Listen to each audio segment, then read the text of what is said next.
नमस्कार। समता फाउन्डेसनले सञ्चालन गरेको समता संवाद कार्यक्रममा सम्पूर्ण उपस्थित वक्ता तथा उपस्थित सम्पूर्ण महानुभावहरूमा म दीक्षा परियारको तर्फबाट हार्दिक स्वागत गर्दछु। विगत केही हप्तादेखि समता फाउन्डेसनले विभिन्न विषयहरूमा समता संवाद श्रृङ्खला सञ्चालन गर्दै आएको छ। समता फाउन्डेसन स्थापना कालदेखि दलित तथा सीमान्तकृत समुदाय सम्बन्धी ज्ञान उत्पादनको क्षेत्रमा क्रियाशील रहँदै आइरहेको छ। साथसाथै विविधताले भरिएको हाम्रो समाजमा धर्म, वर्ग, लिङ्ग, क्षेत्र, जात आदिका आधारमा हुने विभेदहरू कायम नै छन्। समता फाउन्डेसनले हाम्रो समाजमा जरा गाडेर बसेको जातजन्य विभेद तथा छुवाछुत अन्त्यका निम्ति सरकारवाला सबैसँग नीतिगत बहस पैरवी गर्दै आइरहेको छ। समता फाउन्डेसनले गरिरहेको सामाजिक रूपान्तरणका लागि प्राज्ञिक ज्ञानको विकास र प्रवाहको मुख्य उद्देश्य भनेको समावेशी लोकतान्त्रिक पद्धतिको अभ्यासलाई सघाउने हो, जसले गर्दा समतामुखी एवं अभिवेदी न्यायपूर्ण समाजको निर्माण हुन सकोस्। यसका साथै फाउन्डेसनले दलित विषयक ज्ञानको दायरा फराकिलो बनाउनको लागि विभिन्न खोजमूलक पुस्तकहरू, नीतिपत्र, संक्षिप्त नीतिपत्र, प्रतिवेदन, हाते पुस्तिका आदि प्रकाशन गरेको छ। यसलाई निरन्तरता दिँदै समता फाउन्डेसनले हरेक हप्ता केही नयाँ विचार र धारणा समेटेर समता संवाद श्रृङ्खला आयोजना गरिरहेको छ। यो हप्ता जलवायु परिवर्तनको प्रभाव र दलित विषयमा हामी छलफल गर्दैछौँ।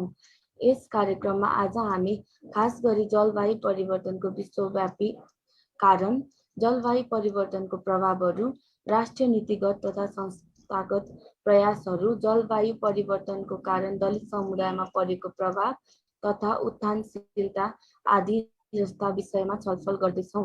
यस छलफल कार्यक्रममा सम्बन्धित विषयमा लामो समयदेखि योगदान दिँदै आउनुभएका व्यक्तित्वहरू, वरिष्ठ जलवायु तथा जलस्रोतविद श्री अजय मणि दीक्षित, वरिष्ठ जलवायु तथा कृषिविद श्री डाक्टर मदन परियार, वरिष्ठ जलस्रोतविद डाक्टर चेतबहादुर परियार, कृषिविद श्री निर्मल गदाल र जलवायुविद श्री सुनिता खड्का हुनुहुन्छ। सम्पूर्ण आदरणीय वक्ताहरू र कार्यक्रममा जुम र फेसबुक मार्फत जोडिनु भएको सम्पूर्ण महानुभावहरूमा एकमुष्ट स्वागत गर्दछु। अब विलम्ब नगरी म छलफल कार्यक्रमलाई सुरुवात गर्नको लागि विष्णु लाखेजीलाई अनुरोध गर्दछु। धन्यवाद। सबैलाई नमस्कार। यस कार्यक्रममा जोडिनु भएका सम्पूर्ण विशिष्ट वक्ताहरू लगायत जुम र फेसबुक मार्फत हामीसँग प्रत्यक्ष जोडिनु भएका महानुभावहरूलाई पुनः स्वागत गर्दै म यस छलफल कार्यक्रमलाई औपचारिक रूपमा सुरुवात गर्न चाहन्छु। कार्यक्रमको सुरुवातमा वरिष्ठ जलवायु तथा जलस्रोतविद श्री अजय मणि दीक्षितज्यूलाई जोड्न चाहन्छु। अजय सरको अनुभवमा विश्वव्यापी जलवायु परिवर्तन किन, कसले गर्दा भइरहेको छ र के कस्तो प्रभाव परिरहेको छ, नेपालमा कहाँ कसलाई के कस्तो किसिमको जोखिम बढेको छ, यस विषयमा प्रश्न पार्दै आफ्नो धारणा राख्दिनु हुन म अजय सरलाई अनुरोध गर्दछु। धन्यवाद विष्णुजी। साथीहरू सबैलाई मेरो नमस्कार। म सामान्य यो पहिले केही जलवायु परिवर्तनको विज्ञान र यो कहाँबाट कसरी सुरु भयो भन्ने विषयमा केही छोटो केही प्रस्तुत गरौँ। अवश्य सर, अवश्य। हाम्रो पृथ्वीलाई वायुमण्डलले ढाकेको छ चारैतिर, होइन? यसको सबैतिर त्यो त भनिराख्नै परेन। तर यो वायुमण्डलमा पानीको बाफ, carbon dioxide, methane, nitrous oxide, ozone र केही क्लोरोफ्लोरोकार्बन जस्ता रसायनहरू, होइन, त्यो चाहिने त्यो वायुमण्डलमा हामी भेट्दछौँ, रहेको छ। त्यो सबैलाई अहिले हामी जस्तो चाहिँ कार्बन डाइअक्साइड भनेर भनौँ, होइन? हाम्रो वायुमण्डलमा अक्सिजन, नाइट्रोजनहरू छ, तर साथसाथै कार्बन डाइअक्साइड पनि छ। यो सबै पानीको बाफ, carbon dioxide, methane, nitrous oxide, ओजोनहरूलाई हामी हरितगृह ग्यास भनेर भनौँ, होइन? त्यो हरितगृह ग्यासले हामी कार्बन डाइअक्साइडले चाहिँ नि प्रतिनिधित्व गरौँ। यो कार्बन डाइअक्साइड हाम्रो पृथ्वीमा हुनु जरुरी छ, किनभनेदेखि कार्बन डाइअक्साइडले पृथ्वीलाई एउटा सिरकले ढाकेको जस्तै गरेर ढाकेर राख्छ हैन। यो ढाकेर राखेको हुनाले हाम्रो पृथ्वी तातो छ, तातो हुन्छ। यदि यो कार्बन डाइअक्साइड अथवा हरितगृह ग्यासहरू नभएको भएदेखि पृथ्वी एकदम हिउँको डल्लो सरह हुने थियो हैन। यहाँ कुनै जीवन रहने थिएन। त्यसकारण कार्बन डाइअक्साइड जस्ता हरितगृह ग्यास हुनु आवश्यक छ। अब समस्या कहाँ भनेदेखि समस्या चाहिँ चाहिने भन्दा बढी भएपछि चाहिँ नि चुनौती भएको जस्तै। अब हामीले जाडोमा चाहिँ नि सिरक ओढ्यो भनेदेखि आनन्द आउँछ नि हैन। चिसो छ, जाडो छ, सिरक ओढ्यौ हामीलाई आनन्द आउँछ। अब गर्मी मौसममा हामीले त्यही सिरक ओढ्यो भने के हुन्छ त? पसिना निस्किन्छ हैन। हामीलाई अप्ठ्यारो हुन्छ, सहज हुँदैन। अब अहिले जलवायु परिवर्तन के भयो त भन्दा जलवायु परिवर्तन जति कार्बन डाइअक्साइड हुनुपर्ने थियो, जसले पृथ्वीको वायुमण्डललाई एक खालको सन्तुलित हिसाबले राख्थ्यो, त्यो सन्तुलन अहिले बिग्रेको छ। त्यो सन्तुलनमा चाहिने भन्दा बढी प्राकृतिक रूपमा हुनुपर्ने जति कार्बन डाइअक्साइड हो त्योभन्दा कार्बन डाइअक्साइड अहिले बढी भयो। त्यो बढी भएको कारण अहिले पृथ्वी पहिलेको भन्दा तातेको छ। यो किन भयो त? किन यो चाहिँ नि तात्यो भन्दा हामी फेरि केही अलिकति 200-250 वर्ष अगाडिको इतिहासमा हामी पुग्नु पर्दछ। जलवायु परिवर्तनलाई हामी मानव सिर्जित जलवायु परिवर्तन भन्छौँ है। हामी प्राकृतिक जलवायु परिवर्तन होइन, मानवीय क्रियाकलापले सुरु गरेको जलवायु परिवर्तन। यो मानवीय क्रियाकलाप कहिले सुरु भयो भन्दा आजभन्दा झन्डै 200-250 वर्ष अगाडि जब युरोपमा औद्योगिक क्रान्ति भयो। त्यो औद्योगिक क्रान्तिमा खनिज इन्धन, पहिले कोइला हैन, कोइला बालेर ऊर्जा निकाल्ने, सुरुमा कोइला बालेर बाफ निकाल्ने, त्यो बाफले इन्जिन चलाउने, सुरुमा पानी तान्ने इन्जिन, त्यसपछि गएर रेल, जहाज, त्यसपछि गएर चाहिँ उद्योगहरू चलाउनको लागि कोइलाको एकदम प्रयोग बढ्न थाल्यो। कोइलाको प्रयोग बढ्न थालेपछि त्यो सँगसँगै पहिलो औद्योगिक क्रान्ति अगाडि गयो। झन्डै 70-80 वर्षपछि अमेरिकामा खनिज इन्धन, पेट्रोलियमको उत्खनन, त्यसको प्रशोधन र त्यसलाई व्यापारिक हिसाबबाट किनबेच गर्ने प्रणाली सुरु भयो हैन। अब यो ऊर्जा र बाफ र यो ऊर्जाको सम्मिश्रणले के गर्यो त? त्यसले प्रविधिलाई पनि अगाडि ल्याउन मद्दत गर्यो। प्रविधिले भने गुड्ने प्रविधिहरू अगाडि आए, रेल अगाडि आयो, कार अगाडि आयो हैन। घुम्ने प्रविधिबाट जहाज चल्यो, हवाई जहाज चल्यो, बिजुलीको उत्पादन हुन थाल्यो हैन। औषधिमूलक उत्पादन भए, कृषिमा एक खालको परिवर्तन भयो। त यो सबै परिवर्तनले एक खालको समृद्धि भनौँ न, अरू ल्याक अफ अरू वर्ड, उसले भनौँ न जीवन सहज पार्यो भनौँ न। प्रविधिकै कारणले अहिले त्यसरी हामी कुरा गर्न सक्षम भएका छौँ। प्रविधि छ, इन्टरनेट छ हैन, त्यसले हामीलाई अहिले यो सम्वाद गर्न सम्भव गरायो। गुड, राम्रो भयो। तर यसको अर्को पाटो के भइदियो भनेदेखि यो खनिज इन्धनमा जुन आधारित भयो ऊर्जा प्रणाली, उद्योग हैन, निर्माण भन्दा म्यानुफ्याक्चरिङ जस्तो सिमेन्टी, त्यसपछि गएर स्टिल, एमोनिया, प्लास्टिक हैन, यो सबैको चाहिँ नि निर्माण गर्ने जुन उद्योग व्यवसाय छ, त्यो उद्योग व्यवसाय पनि अगाडि आए र त्यो अब अहिले आधुनिक अर्थव्यवस्थाको एउटा खम्बाको रूपमा यी सबै रहेका छन् हैन। स्टिल, एमोनिया, त्यसपछि गएर प्लास्टिक हैन, त्यसपछि गएर गाडी, प्लेन, जहाज।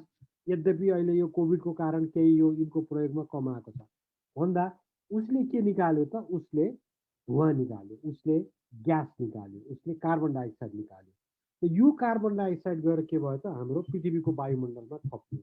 अब पृथ्वीको वायुमण्डलमा के भयो त? त्यो थपिएको ग्यासले सूर्यको जुन किरण आउँथ्यो त्यो केही किरणलाई चाहिँ उसले भित्र आउन दियो, तर फर्केर जाने किरण मध्ये केहीलाई चाहिँ उसले भित्र त्यत्तिकै चाहिँ नि उसले बाहिर जान दिएन। उसले वायुमण्डलमै उसले त्यसलाई चाहिँ नि राखिदियो। त यसको असर के भयो त? वायुमण्डलमा प्रशस्त मात्रामा तातो थपियो होइन, तातो बाहिर जान पाएन, तातो थपियो। त्यो तातो थपिएको हुनाले अहिले वायुमण्डलको औसत तापक्रम होइन औद्योगिक कालखण्डको भन्दा अहिले झन्डै पछिल्लो प्रतिवेदन जुन अस्ति अगस्त 9 निकाल्यो यो हाम्रो आइपिसिसीले, उसको अनुसार औद्योगिक कालखण्डको तुलनामा झन्डै अहिले हामी 1.1 डिग्री सेल्सियस औसतमा चाहिँ नि तापक्रम बढेको छ भनेर भन्यो। भन्दाखेरि कारण के भयो त? कारण खनिज तेलको मुख्य रूपमा खनिज तेलको दोहन, खनिज तेलको प्रयोग, खनिज तेलको दहन, त्यसपछि अरू कारणहरू पनि छन् होइन। अब वन विनाश, त्यसपछि गएर मिथेन निकाल्ने चाहिने फोहोर मैलाबाट, केही हदमा कमर्सियल यो लाइफस्टक फार्मिङबाट, केही हदमा धान खेतीबाट निस्किने मिथेन, यिनीहरूले चाहिँ नि यो ग्यास थपे र चाहिँ नि तापक्रम बढ्यो। त्यो तापक्रमले वायुमण्डलको ऊर्जालाई तलमाथि पार्यो। त्यो ऊर्जा केमा गएर त्यसले प्रभावित गर्यो त भन्दा जलचक्रमा गएर उसले प्रभावित गर्यो। र जलचक्रमा प्रभावित गर्ने बित्तिकै उसले पानी पर्ने चरित्र होइन, वर्षा, खडेरी, हिउँ पर्ने चरित्र, त्यसमा गएर उसले प्रभाव पार्यो। अब के कस्तो प्रभावहरू छ भन्दा त्यो प्रभाव पहिले भन्दा पानीको पर्ने चरित्रमा परिवर्तन भएको छ। हिउँ पर्ने ठाउँमा हिउँ नपरेर पानी परेको छ। खडेरीका घटनाहरू बढेका छन्। अझ हामी अमेरिका अथवा चाहिँ समुद्री क्षेत्रमा जाने हो भनेदेखि आँधी बेरीको घटनाहरू बढेका छन्। कल्पनै नगरेको ठाउँमा चाहिँ नि प्रचण्ड पानी परेको छ, बाढी पहिरो आएको छ। बस यो प्रभाव चाहिँ नि अब पहिलेको तुलनामा धेरै बढिसकेको छ। र अब वैज्ञानिक अनुसन्धानले, वैज्ञानिक निर्क्योलले के भन्दछ भनेदेखि अस्ति गएको 2-3 महिना अगाडि जर्मनीमा, चाइनामा, त्यसपछि गएर अरू ठाउँमा र हाम्रै नेपालमा भएको मनाङमा, मुस्ताङमा भएका जुन वर्षाका घटनाहरू छन्, ती वर्षाका घटनाहरू अब चाहिँ नि नेपालको हकमा प्रशस्त ठ्याक्कै वैज्ञानिक हिसाबबाट भनिएको छैन। तर जर्मनी, अरू ठाउँको बेल्जियममा परेको जुन पानीहरू छ त्यो चाहिँ नि जलवायु परिवर्तनको प्रभावको कारण भयो भन्ने विज्ञान चाहिँ नि अब अहिले यो AR6ले चाहिँ नि उसले भन्यो। अब यति भनिसकेपछि अब यसले कसलाई असर पार्दछ त? नेपालमा हामी आउँ। कहाँ असर पार्दछ भन्दा हामी नेपाल मनसुनी प्रणालीमा आधारित भएको भूभाग हो। 4 महिना पानी पर्दछ, त्यसपछि 8 महिना कम पानी पर्दछ। हामी कहाँ जाडोमा हिउँ पर्ने र जाडोमा नि पानी पर्ने हाम्रो चरित्र छ होइन। त यो जुन हाम्रो प्राकृतिक रूपमा चल्दै आएको एउटा प्रणाली हो होइन, मनसुनभन्दा अगाडिको, मनसुनको, मनसुन पछिको र जाडोको यो जुन 4वटा मौसमहरू छ, यो मौसमको जुन चरित्र छ, यो मौसममा पानी पर्ने जुन चरित्र छ, यो पानी पर्ने चरित्रमा परिवर्तन भएको समग्र नेपालतिर, नेपालको हिमालमा, पहाडी भेगमा, उपत्यकाहरूमा, तराईमा होइन, चुरे भावरमा हामी त्यो प्रभाव भएको पाउँदछौँ।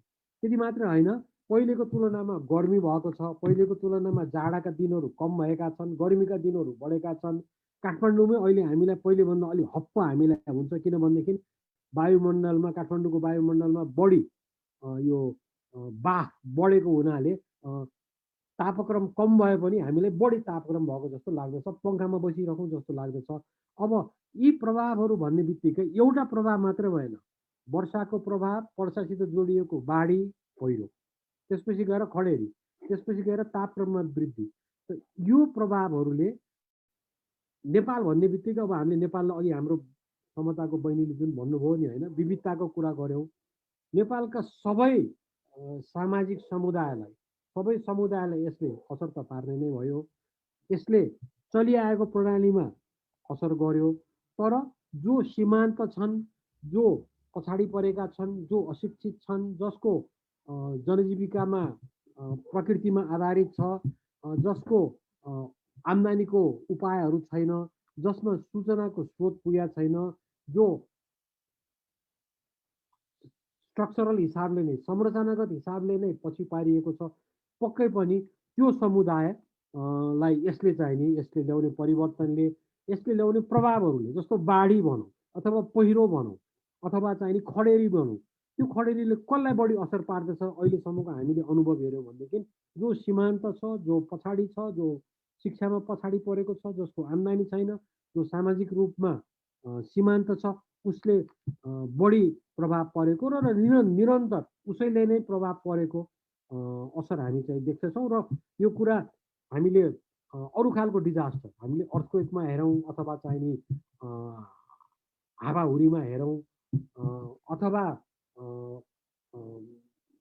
प्रदूषणमा हेऱ्यौँ भनेदेखि त्यही अनुभव, त्यही वास्तविकता हामी जलवायु परिवर्तनका प्रभावहरूमा पनि हामी देख्दछौँ। मैले एउटा लार्जर पिक्चर प्रस्तुत गर्न खोजेँ। धन्यवाद अजय सर यहाँको अमूल्य जलवायु सम्बन्धी दृष्टिकोणको लागि। अब म दृष्टिकोण लिने क्रमलाई जारी राख्दै अब चाहिँ म डाक्टर मदन परियारज्यूसँग धारणा लिन चाहन्छु। सरको विचारमा जलवायु परिवर्तनले सृजना गरेको परिघटनाबाट सीमानाकृत दलित समुदायहरू किन बढी जोखिममा छन् भन्ने सम्बन्धी धारणा राखिदिनु भनेर मैले अनुरोध गरेँ। धन्यवाद विष्णुजी। र अजयजीले ज्यादै राम्रो किसिमले चाहिँ नि एउटा ब्रडर पिक्चर चाहिँ नि विश्वव्यापी रूपमा जलवायु परिवर्तनले कस्तो असर गरिरहेछ र विशेष गरिकन नेपालमा पनि अब यसको के इफेक्टहरू छ, कस्तो छ र कसलाई असर गरिरहेछ भन्ने कुरा केही राख्नु भएको छ र म त्यसैमा म पुनः अब अलिकति बिल्ड गर्न चाहन्छु। त्यसैमा अब विश्वव्यापी रूपमा जलवायु परिवर्तन भइरहेको छ जसमा चाहिँ नि विशेष गरिकन भनौँ न अब मानव सिर्जित एक्सनहरूले, कार्यहरूले गर्दाखेरि भएको भन्ने कुरा उहाँले राखिसक्नुभयो। र विशेष गरिकन भनौँ न डेभलप कन्ट्रिजहरूले इमर्सन के अरे धेरै इमर्सन गर्ने, कार्बन डाइअक्साइड इमर्सन गर्ने र डेभलपिङ कन्ट्री वा अन्डर डेभलप कन्ट्री नेपाल जस्तो कन्ट्रीले पनि त्यसबाट अछुतो नरहने, त्यसको चाहिँ नि प्रभावबाट चाहिँ नि भनौँ पीडित हुनुपर्ने।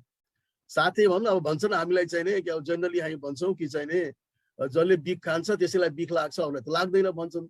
तर जलवायु परिवर्तनको केसमा चाहिँ यो बिल्कुल फरक किसिमको एउटा धारणा छ कि गर्ने एउटाले हुन्छ, उत्सर्जन एकजनाले एकतिरबाट भइरहेको हुन्छ, तर त्यसको सबै समुदाय, विश्व समुदायले नै, सबै देशले त्यसको चाहिँ नि भर गर्नुपर्छ र त्यसबाट नोक्सान बेहोर्नु पर्ने हुन्छ। नेपाल पनि त्यस्तै हो। नेपालको केसमा पनि अघि यहाँले भनिहाल्नुभयो चाहिँ हाम्रो अजयजीले कि चाहिँ नि विभिन्न किसिमका जलवायु परिवर्तनका असरहरू यहाँ देखिएका छन्।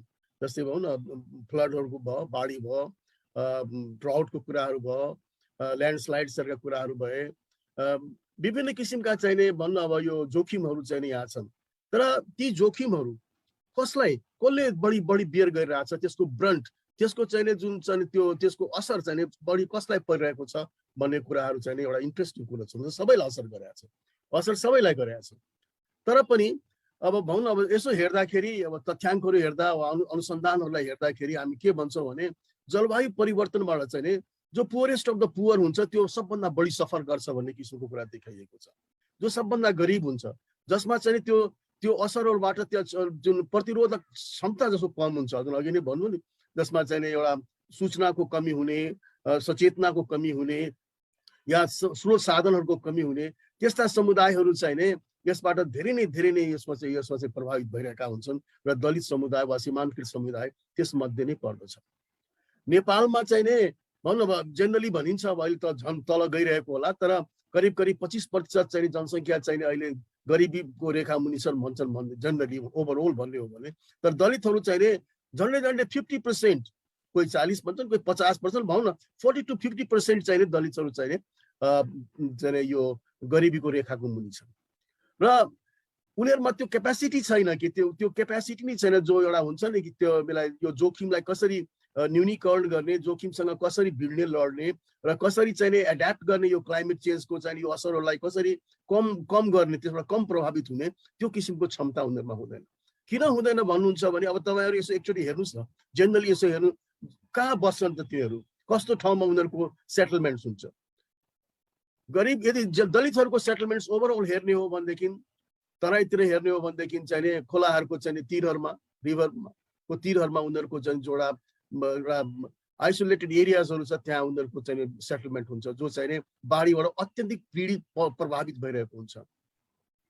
लो ल्यान्डहरू जहाँ चाहिँ रिभरको साइडमा, जहाँ रिभर कटिङ खोलाको चाहिँ कटानदेखि साह्रै प्रभावित हुन्छ भने लोल्यान्ड एरियाहरू जहाँ चाहिँ अरू समुदायहरू बसिरहेका हुँदैनन् त्यस्तो एरियाहरूमा गएर चाहिँ दलितको चाहिँ एउटा बस्तीहरू देखिन्छ, दलितहरूको बस्ती जो चाहिँ फ्लड भनौँ हाइली फ्लडको चाहिँ जोखिममा, बाढीको जोखिममा रहन्छ। पहाडतिरको कुरा गर्ने हो भने ती माथिका टाकुराहरूमा ती फ्रेगाइल त्यो साह्रै भल्नेबल एरियाजहरूमा उनीहरूको बस्तीहरू देखिन्छ जो चाहिँ ल्यान्डस्लाइडदेखि हाइली चाहिँ इफेक्टेड एरियाजहरू हुन्छ। त्यसै कारण अहिले यसो हेर्दाखेरि चाहिँ दलितहरू चाहिँ भनौँ न अब भोलि इफेक्टेड उनीहरू नै हुने हो। भोलि गएर के ल्यान्डस्लाइड भयो, फ्लडिङ भयो, उनीहरूको सेटलमेन्टहरू हेर्ने हो भनेदेखि पनि यस्तो कच्चा किसिमको सेटलमेन्टहरू हुन्छ कि चाहिँ कुनै सानोतिनो चाहिँ डिसास्टर भयो भने पनि त्यो सिधै जान्छ क्या। फ्लडले चाहिँ घर उडाइदिने, भत्काइदिने, ल्यान्डस्लाइडले चाहिँ त्यसलाई इफेक्ट गरिदिने, उनीहरूको सेटलमेन्ट, उनीहरूको रोजगारी गुम्छ।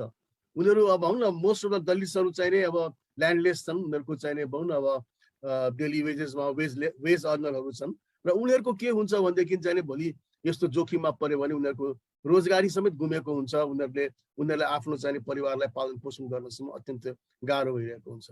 र अरूभन्दा अरू इन्ट्रेस्टिङ कुरा के हुन्छ भने हुन त अब यो कुरो अझ अब यो रिसर्चकै कुराहरू छ कि भोलि गएर कुनै किसिमको चाहिँ गभर्मेन्ट लेभलबाट पनि कुनै रिलिफ मेजर्सहरू पनि यदि आउँछ भनेदेखि त्यसमा पनि डिफ्रेन्सिएट भएर बसिरहेका हुन्छन्। सेल्टर होममा हामी देख्छौँ, हामी सुनेका छौँ कि सेल्टर होममा पनि पाउने उनीहरूले सुविधाहरू छ। यो जातीय विभेदमा परेको हुनाले उनीहरूलाई छुट्टै राख्ने वा उनीहरूलाई अलिकति त्यसमध्ये सेल्ट भएका एरियाहरूमा पनि अलिकति बढी जोखिम भएको चाहिँ क्षेत्रतिर उनीहरूलाई बसोबास गराउने, रिलिफ मेटेरियल्सहरू दिने बेलामा, डिस्ट्रिब्युट गर्ने बेलामा पनि उनीहरूसँग पार्सियलिटी डिस्क्रिमिनेसन हुने, पानीहरूको सुविधाहरूमा, पानीको स्रोतहरूमा पनि उनीहरूको चाहिँ डिफरेन्सियल टाइपको ट्रिटमेन्ट हुने, उनीहरूलाई चाहिँ सहज पहुँच नगरिने। भने मतलब के छ भनेदेखि चाहिँ यो क्लाइमेट चेन्जको यो डिसास्टर जुन हुन्छ, क्लाइमेट चेन्जको यो क्यालामिटिजहरूबाट, विपदबाट सबभन्दा बढी प्रभावित भएका नै हाम्रो देशमा, हाम्रो समाजमा दलित र सीमान्तकृत समुदायहरू छन् र उनीहरूको लागि विशेष चाहिँ ध्यान दिनुपर्ने हुन्छ र उनीहरूलाई विशेष चाहिँ एउटा चाहिँ कार्यक्रमहरू दिएर विशेष स्रोत साधनहरूलाई उपलब्ध गराएर उनीहरूलाई चाहिँ यो कसरी जुझ्ने, यो परिवर्तनबाट जलवायु परिवर्तनको असरबाट कसरी जुझ्ने त्यसको लागि उनीहरूलाई तयार पार्नुपर्छ भन्ने मलाई लागेको छ। हालको लागि म यतिकै भनेर म यहाँ स्टप गर्छु। धन्यवाद। धन्यवाद डाक्टर मदन परियार सर, यहाँको अमूल्य दृष्टिकोणको लागि। अब यसै क्रममा दृष्टिकोण लिने क्रममा हामीसँग वरिष्ठ जलस्रोतविद डाक्टर चेतबहादुर परियार सर हुनुहुन्छ, उहाँलाई मैले जोड्न चाहेँ। सरको अनुभवमा नेपालमा जलवायुजन्य विपदका घटनाहरू वर्षनी बढ्नुको खास कारण के होलान्? साह्रै इन्ट्रेस्टिङ प्रश्न सोध्नुभयो। अब धेरै कारणहरू छन्। अब जलवायु परिवर्तन, वाटर इन्ड्युस डिसास्टर हुनुमा चाहिँ खास गरी चाहिँ एउटा पपुलेसन ग्रोथ पनि हो होइन। अनि त्यसको साथसाथै डिफोरेस्टेसन चाहिँ यो नयाँ ल्यान्ड युज म्यानेजमेन्ट राम्रो नभएको हुनाले, भूव्यवस्थापन राम्रो नभएको हुनाले नयाँ खेतीयोग्य जमिनको खोजीमा डिफोरेस्टेसन बढेको छ। अनि अर्को चाहिँ अनप्लान इन्फ्रास्ट्रक्चर डेभलपमेन्ट, अहिले मनपरी तरिकाले बाटोघाटो पूर्वाधार विकास गरेको भएर ल्यान्डस्लाइडहरू हुने, यो थुप्रै चिजहरू चाहिँ यो क्लाइमेटिजहरू चाहिँ बढेको छ। र अनप्लान ल्यान्ड युज र म्यानेजमेन्ट भइदिएको हुनाले हाम्रो फर्जाइल ल्यान्डस्केप यो असाध्य भिरालोपनमा चाहिँ बाढी पहिरो, poor utilization of natural resources, natural रिसोर्सेसलाई पनि सही तरिकाले चाहिँ सदुपयोग गरेको पाइँदैन। यी कारणले चाहिँ अब integrated water resource management, integrated water quality management भइदिएको भए, रिभर बेसिन म्यानेजमेन्ट राम्रो भइ। हामी चेत सरलाई पछि फेरि जोड्ने छौँ। अहिलेको लागि चाहिँ फेरि पनि म अमूल्य दृष्टिकोण लिनको लागि म अब क्रममा सुनिता खड्काज्यूलाई छलफलमा जोड्न चाहन्छु। जलवायु परिवर्तनले सिर्जना गरेको परिघटनाहरूमा महिला, त्यसमा पनि दलित महिला बढी किन जोखिममा छन् भन्ने धारणा राख्दिन हुन म सुनिता खड्काज्यूलाई अनुरोध गरेँ। धन्यवाद सरलाई। र यो जुमबाट जति पनि जोडिनु भएको छ उहाँहरू सबैलाई नमस्कार मेरो। र यो समता फाउन्डेसनलाई यस्तो अवसर प्रदान गर्नुभएकोमा धन्यवाद सहित आभार पनि मैले प्रकट गरेँ। र जलवायु परिवर्तन के कस्ता असरहरू पार्छ भन्ने कुरा त हाम्रो मभन्दा विशेषज्ञ सर नै हुनुभयो, मलाई विशेषज्ञ बनाएर त मेरो 2-4 वर्षको अनुभव मात्र हो, त्यसैलाई पनि मैले सेयर गर्छु भन्ने कुरा रह्यो। र जलवायु परिवर्तनले यो क्लाइमेट चेन्जले चाहिँ मलाई लाग्छ कृषि, पशुपालन, मानव स्वास्थ्य र वातावरणमा असर पारेको छ र त्यसमा पनि सीमान्तकृत र दलित महिलाहरूलाई यसमा बढी नै असर गर्छ। र सीमान्तकृत र दलितहरू सरकै अघिकै भनाइ रायमा मैले सहमत गरेँ। र अलि असुरक्षित ठाउँहरू जहाँ बाढी पहिरो खोलाको नजिकहरू, जङ्गलको नजिकहरू, त्यस्तो ठाउँमा बस्न नै बाध्य नै हुनुहुन्छ कि उहाँहरू। अब महँगो खालको जग्गा किन्ने उहाँहरूसँग क्षमता छैन, अनि त्यो अनुसारको स्रोतहरू पुर्याउने अवस्था छैन। त्यस कारणले गर्दा नि उहाँ बाध्यता बस्ने, उहाँहरू त्यस्तो खालको समुदाय अथवा वातावरण रोज्न बाध्य हुनुहुन्छ। त्यस कारणले गर्दाखेरि पनि र यो जलवायु परिवर्तनले गर्दाखेरि पनि जुन हाम्रो अहिले उत्पादनहरू घट्दै गएको छ कृषिहरूमा, अनि यो मानव स्वास्थ्यमा धेरै खालको रोगहरू निस्किन थालेको, जस्तै क्यान्सरहरू त अहिले अब टाउको दुखाइ जस्तै भइसकेको छ, एकदमै बिग नै भएको छ। र पशुपालनहरू, मानव स्वास्थ्यहरूमा, अनि वातावरणमा पनि एकदमै असर छ। अब पौराणिको हेर्दाखेरि नै अहिले तुवालहरू लाग्ने, चैत वैशाखमा पनि जाडो हुने, गत वर्ष त्यस्तो थियो नि त अवस्थाहरू। यो पनि सबै क्लाइमेट चेन्जको कारणले हो जस्तो लाग्छ मलाई। र त्यसमा पनि सीमान्तकृत गरिब एकदम महिलाहरू के छ भने उत्पादनहरू नभइसकेपछि उहाँहरू एकटा पुरुषहरू बाहिरिने अवस्था बढी नै छ। यसो हेर्दाखेरि र मेरो कार्यक्षेत्रमा हेर्दाखेरि पनि उहाँहरू बाहिरतिर जाने र प्रायः जस्तो गल्फ कन्ट्रीमै जानुहुन्छ, उहाँको क्षमता हुने कुरा पनि भएन अरू कन्ट्रीहरूमा जाने। त्यस कारणले गर्दा नि गल्फ कन्ट्रीमाहरू जाने, र त्यो उहाँहरू गइसकेपछि एकातिर त एउटा श्रीमान श्रीमती छुटिनेको अवस्था सिर्जना भयो, अथवा स्ट्रेस तनाव भइहाल्छ। र त्यसमा पनि उहाँहरूको श्रीमानहरू बाहिर गइसकेपछि अथवा युवाहरू नै बाहिर गइसकेपछि घरको बुढाबुढी र बच्चा बच्चीलाई हेर्ने त जुन त्यहाँको दलित महिलालाई नै आउँछ। त्यस कारणले गर्दा नि एउटा कार्यबोझ बढ्ने भयो। र उहाँहरूलाई उत्पादन गर्नको लागि केही कृषिहरू गरौँ भने पनि अहिले चाहिँ के छ भन्दाखेरि अब उत्पादनै कम हुन्छ, लगानी आम्दानी भन्दा लगानी नै बढी भयो कि। त्यो कारणले गर्दाखेरि पनि उहाँको मनोसामाजिक चाहिँ गिरिरहेको अवस्था छ। र त्यसमा पनि अब सीमान्तकृत अथवा दलित महिलाहरूमा अब वन जङ्गलहरू मासिँदैछन्, अनि उहाँसँग प्रशस्त मात्रामा स्रोत छैन। उहाँहरूको त्यो अहिलेको नगरपालिका गाउँपालिकाहरूमा पनि प्लानिङ प्रोसेसहरूमा त्यो सीमान्तकृत अब हामीले त्यहाँ अहिले वडा सदस्य एकजना दलित महिला हुनुपर्छ भन्ने हिसाबले मात्रै राखिया छ।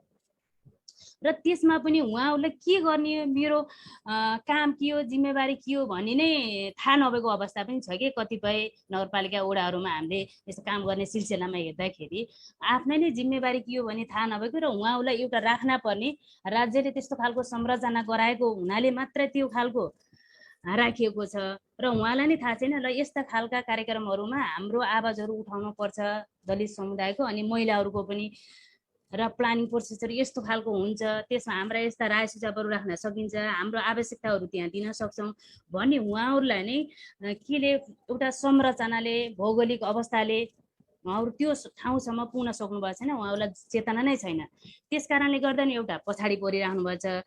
र एउटा भौगोलिक अवस्थाले असुरक्षित ठाउँमा भएको हुनाले पनि महिलाहरू, अनि त्यसमा दलित महिलाहरूलाई के छ भने अथवा डेलिभरीको केसहरू होला, त्यसमा पनि अकालमै ज्यानहरू जान सक्छ। त्यसमा अब स्वास्थ्यहरूमा पनि वन जङ्गल नभएपछि त उहाँहरूले अहिले प्रशस्त मात्रामा दाउराहरू नभएपछि एक त दाउरा पनि हामीले कम युज गर्ने हो। त्यसको अलावा उहाँहरूले त गुइठाहरू प्रयोग गर्नुहुन्छ कि, अनि गुइठाहरू प्रयोग गरिसकेपछि एक त स्वास्थ्यमा अति नै असर गर्ने भयो। र अर्को के भयो भनेपछि त्यो गुइठा बाल्ने त हाम्रो त्यो अर्ग्यानिक खेती हुन्थ्यो नि, त्यसले गर्दा पनि अझ हाम्रो बढी रासायनिक मलहरू, हामीले पिसादीहरू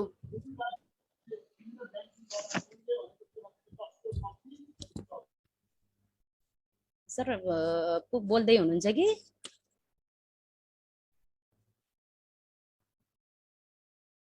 हेलो हजुर बोल्नुभयो हुन्छ।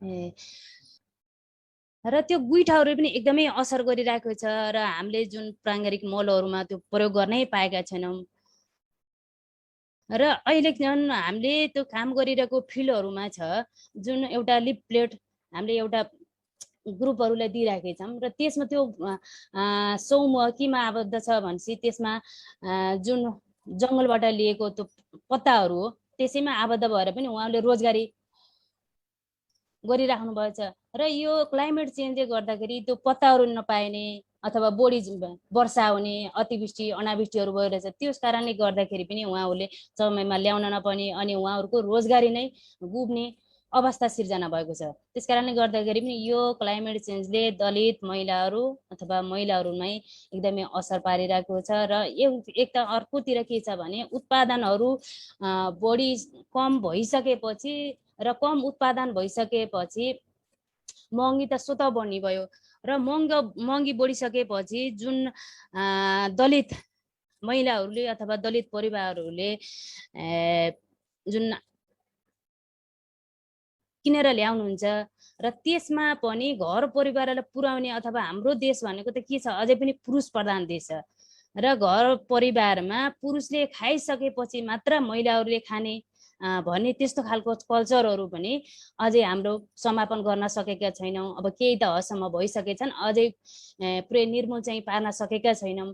त्यस कारणले गर्दाखेरि पनि सबै पुरुषहरूलाई खुवाइसकेपछि यदि खाना थोरै छ भने त उहाँहरूले थोरै खाएर भए पनि चित्त बुझाउने अवस्था छ र त्यो कारणले के गर्दा के हुन्छ भन्दाखेरि अब कुपोषणहरू लाग्ने अब उसको भावी बच्चाहरू आउँदै छ भने कुपोषणहरू लाग्ने आफू पनि स्वास्थ्यमा असर पर्ने त्यस्तो खालको अवस्थाहरू पनि सिर्जना भएको छ र त्यसको लागि हामीले के गर्दैछौँ भने यो क्लाइमेट चेन्जहरूको लागि पनि एउटा पोखरीहरू व्यवस्थापन गर्ने टनेलहरू निर्माण गर्ने अनि ग्रिन बिहेभियरहरू को कार्यान्वयन गर्ने त्यस्ता खालका कार्यक्रमहरू पनि गरिरहेका छौँ वृक्षारोपणहरू। त्यसमा अझ महिलाहरूलाई के हुन्छ भने जुन दलित महिलाहरू हुनुहुन्छ उहाँहरूको त्यो आवासहरूको पनि त्यसमा त महिला मात्रै नभएर पनि महिला पुरुषहरू हुनुहुन्छ त्यसमा पनि त्यो सर्पको टोकाइहरू अथवा महिला नै सम्बन्धित पानी र घर परिवार र घरेलु र महिला एकदमै अन्तर्निहित भएको कारणले गर्दाखेरि नि पानीहरू सुक्दै जाने अनि पानीहरू लिनको लागि टाढा जान पर्ने त्यो कारणले गर्दाखेरि उकालो ओह्रालो पनि गर्ने र स्वास्थ्यमा पनि समस्या पर्ने भन्दै उहाँहरूले त्यो समय धेरै समय खेर फालिसकेपछि त उहाँहरूको त्यो समय त अरू उपयोगमा गर्नुहुन्थ्यो अलि बढी युजफुल काममा लगाउनुहुन्थ्यो होला अथवा छोराछोरीहरूलाई समय दिनुहुन्थ्यो होला अनि आफ्नो स्टडीहरू गर्नुहुन्थ्यो होला। त्यस कारणले गर्दाखेरि पनि धेरै असरहरू पाएको छ यो क्लाइमेट चेन्जले महिलाहरूलाई। अहिले मैले यति नै भने सर अब केही पछि आयो भने म फेरि सेयर गर्छु है त।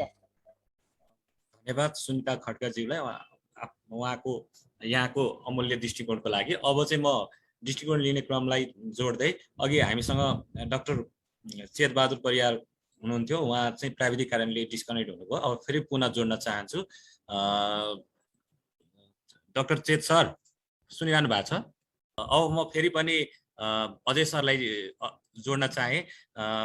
नेपालमा जति पनि नीतिगत र संस्थागत प्रयासहरू भएका छन् जलवायु अनुकूलन र न्यूनीकरणका लागि ती पर्याप्त छन् त भनेर धारणा राख्दिनु हुनलाई म अनुरोध गरेँ। अब यसलाई यसरी यसलाई केलाउन अब जस्तो मदन सर र हाम्रो सुनिताजीले जुन सन्दर्भ राख्नुभयो नि होइन त्यो कतिपय सन्दर्भहरू यदि हामीले जलवायु परिवर्तन नभएको भए पनि त्यो हाम्रो समाजमा भइरहेको वास्तविकता हो होइन र विष्णुजी होइन? अवश्य सर अवश्य सर होइन। अब एउटा पुरुष प्रधान समाज जसमा चाहिँ नि महिलाको भूमिकाहरू एक खालको छ। घरभित्रको काम पानी ल्याउने काम खेतमा काम होइन आम्दानीको कुरा जायजेफाको कुरा सम्पत्तिको कुरो होइन त्यो नभएको वास्तविकता हाम्रो समाजभित्रै छ। त्यसपछि अघि फेरि हाम्रो चेत डाक्टर साहबले कुरा गर्नुभएको थियो भू उपयोगको कुरा गर्नुभयो। त्यसपछि गएर चाहिँ नि निर्माणका कुराहरू गर्नुभयो। त्यो निर्माणका कुराहरूमा बाटोको कुराहरू आए। बाटो चाहिन्छ हामीलाई होइन बाटोले आवत जावत बढाउँछ सेवा पुर्याउन सकिन्छ होइन उकालो ओह्रालो हिँड्ने जुन एउटा अप्ठ्यारो हो त्यो कम पार्छ। तर जुन खालको एउटा बाटो बनाउने धर्रा चलेको छ नि होइन, डोजरमा आधारित भूगोल, भूगर्भ, वातावरण, पानीका स्रोतहरूलाई व्यवस्था गरेर बनाएको जुन बाटोहरू छ र त्यो बाटोले ल्याएको पहिरो होइन, त्यो पहिरोले पनि कतिपय स्थितिमा होइन बाटोको माथि अथवा बाटोको तल भएको घर परिवारका होइन जायज यथा सम्पत्ति घर मासेको उदाहरणहरू छ। र कतिपय स्थितिमा त्यो कसको घर पर्छ भनेदेखि अब गाउँदेखि पर भएको हुनाले गरिब परिवारको घर पर्दछ भन्दाखेरि डबल मारमा होइन। अब एउटा विकास कार्यले पनि हित पुर्याउन सकेको छैन, संरचनागत हिसाबले पनि तल परेका छन्। त्यो त्यो एउटा परिवेश चित्रण गर्नुभयो। अब त्यो चित्रणमा जलवायु परिवर्तनको थप चुनौती आयो होइन। जुन हाम्रो अघि मदन डाक्टर साहबले भन्नुभयो नि, हामीले नगरेको हाम्रो कारण होइन त्यो होइन। विकसित मुलुकहरूले 200-250 वर्षदेखि गर्दै आएका तौर तरिकाको कारण र जुन एउटा विकासको बाटो होइन, खनिज इन्धन प्रयोग गर्ने जुन विकासको बाटो हो, त्यो पनि जानी जानी गरे पनि भन्न मिल्दैन होइन। त्यसले एउटा परिवर्तन त गर्यो, तर त्यसले के ल्यायो त, त्यसले नकारात्मक असर ल्यायो। त्यो नकारात्मक असर छ भनेर 1980 देखि नै वैज्ञानिकहरूले भन्दै आएको होइन। नकारात्मक असर हुन्छ, यसलाई कम गरौँ, यसलाई कम गरौँ, बाटो परिवर्तन गरौँ, खनिज तेल इन्धनको प्रयोग घटाउँ होइन भन्दै पनि त्यो क्रम कम भएको छैन। र अहिले जुन यो वैज्ञानिक प्रतिवेदनहरू आए, त्यो वैज्ञानिक प्रतिवेदनहरूले स्थिति झन् विकराल भएको भन्ने कुरा बताए। अब के गर्ने भन्दा जलवायु परिवर्तन भइराखेको हुनाले त्यसले ल्याउने असरसित जुझ्नको लागि नीतिहरू चाहिन्छ, स्रोतहरू चाहिन्छ भन्ने किसिमको कार्यक्रमहरू गर्दै विभिन्न सरकारहरू लगायत नेपालको सरकारले पनि कार्यक्रमहरू कार्यान्वयन गर्दैछ होइन। जसमा एउटा लापा भन्ने कार्यक्रम छ, इबिए भन्ने कार्यक्रम छ, थुप्रै यस्ता कार्यक्रमहरू छन्। मेरो अनुभवमा ती कार्यक्रमहरूले जलवायु परिवर्तनका फेरि जलवायु परिवर्तन भनेर एउटै मात्रै नभनौँ है, जलवायु परिवर्तनले ल्याउने विभिन्न ट्रिगरहरू छन् होइन, विभिन्न प्रभावहरू छन्। एउटा वर्षामा परिवर्तन, पानी नपर्ने, त्यसपछि तातो बढ्ने, रोग व्याधि बढ्ने होइन। अब केसित हामीले जुझ्ने हो त? वर्षा नभएकोसित जुझ्ने हो कि बाढीसित जुझ्ने हो कि खडेरीसित जुझ्ने हो कि तातोसित जुझ्ने हो कि होइन, त्यो पनि हामी स्पष्ट हुनु पर्यो होइन। त्यसका लागि अघि फेरि म मदन डाक्टर साहब र हाम्रो सुनिताजीको भनाइमा गएँ। उहाँहरूले चाहिँ नि खानेपानीको उपलब्धता, सचेतनाको कुरो, जनजीविकाको कुरो, स्वास्थ्यको कुरो, शिक्षाको कुरा, यी सबै पुर्याउनु जरुरी छ। ती पुर्याउनु जलवायु परिवर्तन नभए पनि पुर्याउनु जरुरी भयो होइन। महिला शिक्षाको कुरा होला, विभेद हटाउने कुरा होला। त्यो जुन हाम्रो समाजमा भएका नकारात्मक परिवेश र विभेदहरू छ, त्यो विभेदहरूलाई जलवायु परिवर्तनले के गर्यो त, झन् त्यसलाई ठुलो पारिदियो, झन् त्यसलाई प्रभावित गर्यो। त्यसकारण जलवायु अन्यायको कुरा भयो कि यहाँ होइन। एउटा चलिरहेको जुन परिवेश छ त्यसले ल्याउने सीमान्त बनाउने र त्यसले अविकासको चिजलाई अगाडि लाने एउटा स्थिति भयो। अर्को विश्वव्यापी रूपमा जुन खालको अन्याय छ, त्यो अन्यायले चाहिँ नि प्रभावित पार्यो। ती कार्यक्रमहरू छन्। अब ती कार्यक्रमहरू एउटा अब के भनौँ, त्यसले जलवायु परिवर्तनसित जुझ्नको लागि प्रयास त गरिया छ, तर कतिपय कार्यक्रमहरूले भनौँ न मुख्यतः विकास निर्माणका कामहरू होइन, पोखरीको कुरा या टनेलको कुरा, त्यसले त आम्दानी बढाउँछ, खानेपानीको आपूर्ति बढाउँछ होइन। उसले प्रत्यक्ष रूपमा के गर्दछ, जलवायु परिवर्तनको असरले तलमाथि पार्ने कृषिका विषयलाई, खानेपानीको विषयलाई उसले एक खालले सम्बोधन गर्ने भयो है। तर यो यति ठुलो स्केलमा होइन, पुरै देशव्यापी रूपमा भएको छ। हामीले गरेका प्रयासहरू ती पर्याप्त छैन होइन। त्यसलाई अझै मूल प्रवाहमा ल्याउनु जरुरी छ। हाम्रा हरेक क्रियाकलापहरूमा होइन, हाम्रा हरेक विकास निर्माणका क्रियाकलापहरूमा हामीले गर्ने सामाजिकमा क्रियाकलापमा शिक्षाको विषयमा, कृषिको विषयमा यो जलवायु परिवर्तनले ल्याउने जोखिम यो हुन सक्दछ। यसलाई यसरी निराकरण गर्ने भन्ने कुरा ल्याउनु पर्दछ, जसमा अब स्थानीय सरकार, प्रान्तीय सरकार, सङ्घीय सरकार त्यसका भूमिका रह्यो, तिनले सकारात्मक भूमिका खेल्नु पर्यो।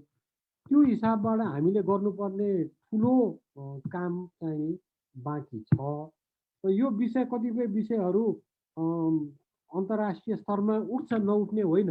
नेपालमा मात्रै होइन, अरू मुलुकहरूमा पनि यस्ता चुनौतीहरू छन्। र यो चुनौतीहरू हुँदाहुँदै पनि अन्तर्राष्ट्रिय स्तरमा जुन जलवायु परिवर्तन ल्याउने मुख्य कारण हो नि, खनिज तेलको उत्सर्जन, खनिज तेलको उत्सर्जन कम गर्नको लागि जुन खालको रूपान्तरणको अल्टरनेटिभ विकल्प हो होइन, नवीकरणीय ऊर्जा प्रणालीमा जाने, त्यो चाहिँ नि हुन सकेको छैन। त्यसमा चाहिँ ठुलो चुनौती छ। इन्स्टिट्युसनका चुनौतीहरू छन्, बाटोको चुनौती छ, तौर तरिकाको, मान्छेका इन्ट्रेस्टका कुराहरू छन्। जलवायु परिवर्तन भएकै छैन भन्ने पश्चिमी मुलुकहरूमा ठुलो तापका छ, शक्तिशाली तापका छ। त्यो त्यो के भनौँ, अब त्यो द्वन्द, त्यो डिबेट चल्दैछ। र अहिले जुन अब ग्लासगोमा होइन यो 26औं सम्मेलन हुँदैछ नोभेम्बरमा, त्यसमा यो कुराहरू सशक्त रूपमा उठ्लान् र विकासशील र विकासोन्मुख मुलुकहरूलाई, खास गरी हामी जस्तो मुलुकहरूलाई जुझ्नको लागि चाहिने जुन थप रकम हो होइन, त्यो रकमको लागि पनि अझ बढी चाहिने विकसित मुलुकहरूले प्रतिबद्धता गर्नुपर्दछ, दिनुपर्दछ भन्ने मागहरू त्यहाँ उठाउनु जरुरी छ। धन्यवाद अजय सर यहाँको अमूल्य विचारको लागि। अब चाहिँ विचार लिने क्रमलाई म फेरि पनि जोड्दै म फेरि पनि डाक्टर मदन परियार सरलाई पुनः स्वागत गर्दै उहाँको धारणा लिन चाहन्छु। हामीले अब जलवायु परिवर्तनको प्रभाव न्यूनीकरणको लागि समुदाय स्तरमा के कस्ता पहल गर्न सकिन्छ र यसका लागि सङ्घीय सरकार, प्रदेश सरकार र स्थानीय सरकारले कस्तो भूमिका खेल्नुपर्छ? धन्यवाद अगेन विष्णुजी र अजयजी, thank you very much. Actually तपाईँको यस्तो राम्रो इन्लाइटनिङ चाहिँ रिमार्क्सहरू, तपाईँका भ्युजहरू चाहिँ एक्सप्रेस गरिदिनु भयो र त्यसले मलाई पनि अब अलिक सुविधै गर्छ।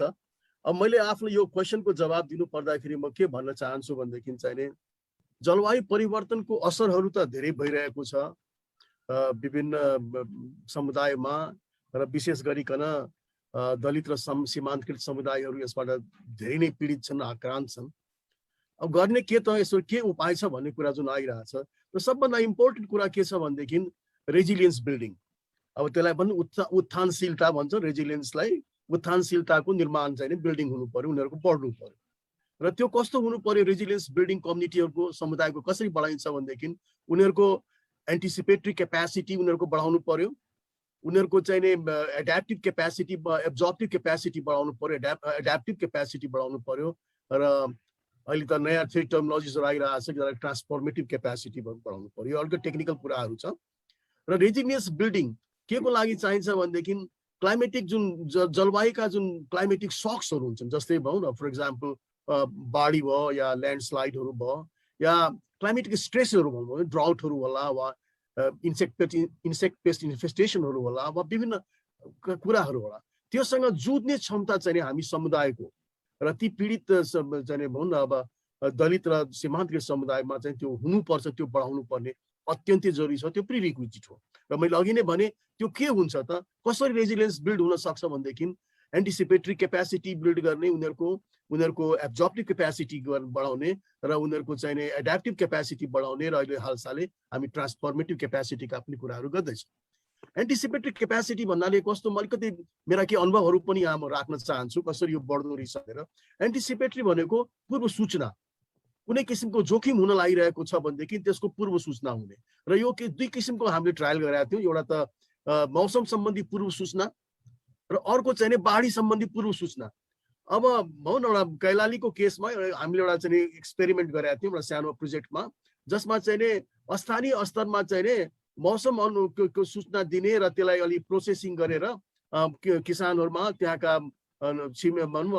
स्थानीय स्तरमा किसानहरूलाई चाहिँ नि एउटा सूचित गर्ने कि धेरै पानी पर्नेवाला छ 2-3 दिनभित्रमा वा ठुलो चाहिँ नि यहाँ चाहिँ आँधी बिहारी आउनेवाला छ, ड्राउटको शङ्का छ भन्ने कुरा राख्दाखेरि त्यो इन्फर्मेसनले चाहिँ त्यहाँ किसानहरूलाई धेरै हेल्प गरेको छ। फर इक्जाम्पल हामीले के एउटा इन्टरेक्सन गर्दाखेरि हामीले के फेला पार्यौँ भनेदेखि कि उनीहरूको खेतमा चाहिँ नि आलुको हार्भेस्टिङ चाहिँ एकदम रेडी भएको रहेछ, तर यो सूचना दिने बित्तिकै 3 दिनपछि चाहिँ ठुलो चाहिँ पानी पर्न सक्छ यो एरियामा भनेर भन्दाखेरि उनीहरूले हतार पत्तर चाहिँ बढी हार्भेस्टिङ गरिहाले र जस्ट आफ्टर द्याट पानी नभन्दै त्यहाँ ठुलो पानी पर्यो। यदि हार्भेस्टिङ नगरेको भए चाहिँ त्यहाँ ठुलो नोक्सान हुन्थ्यो।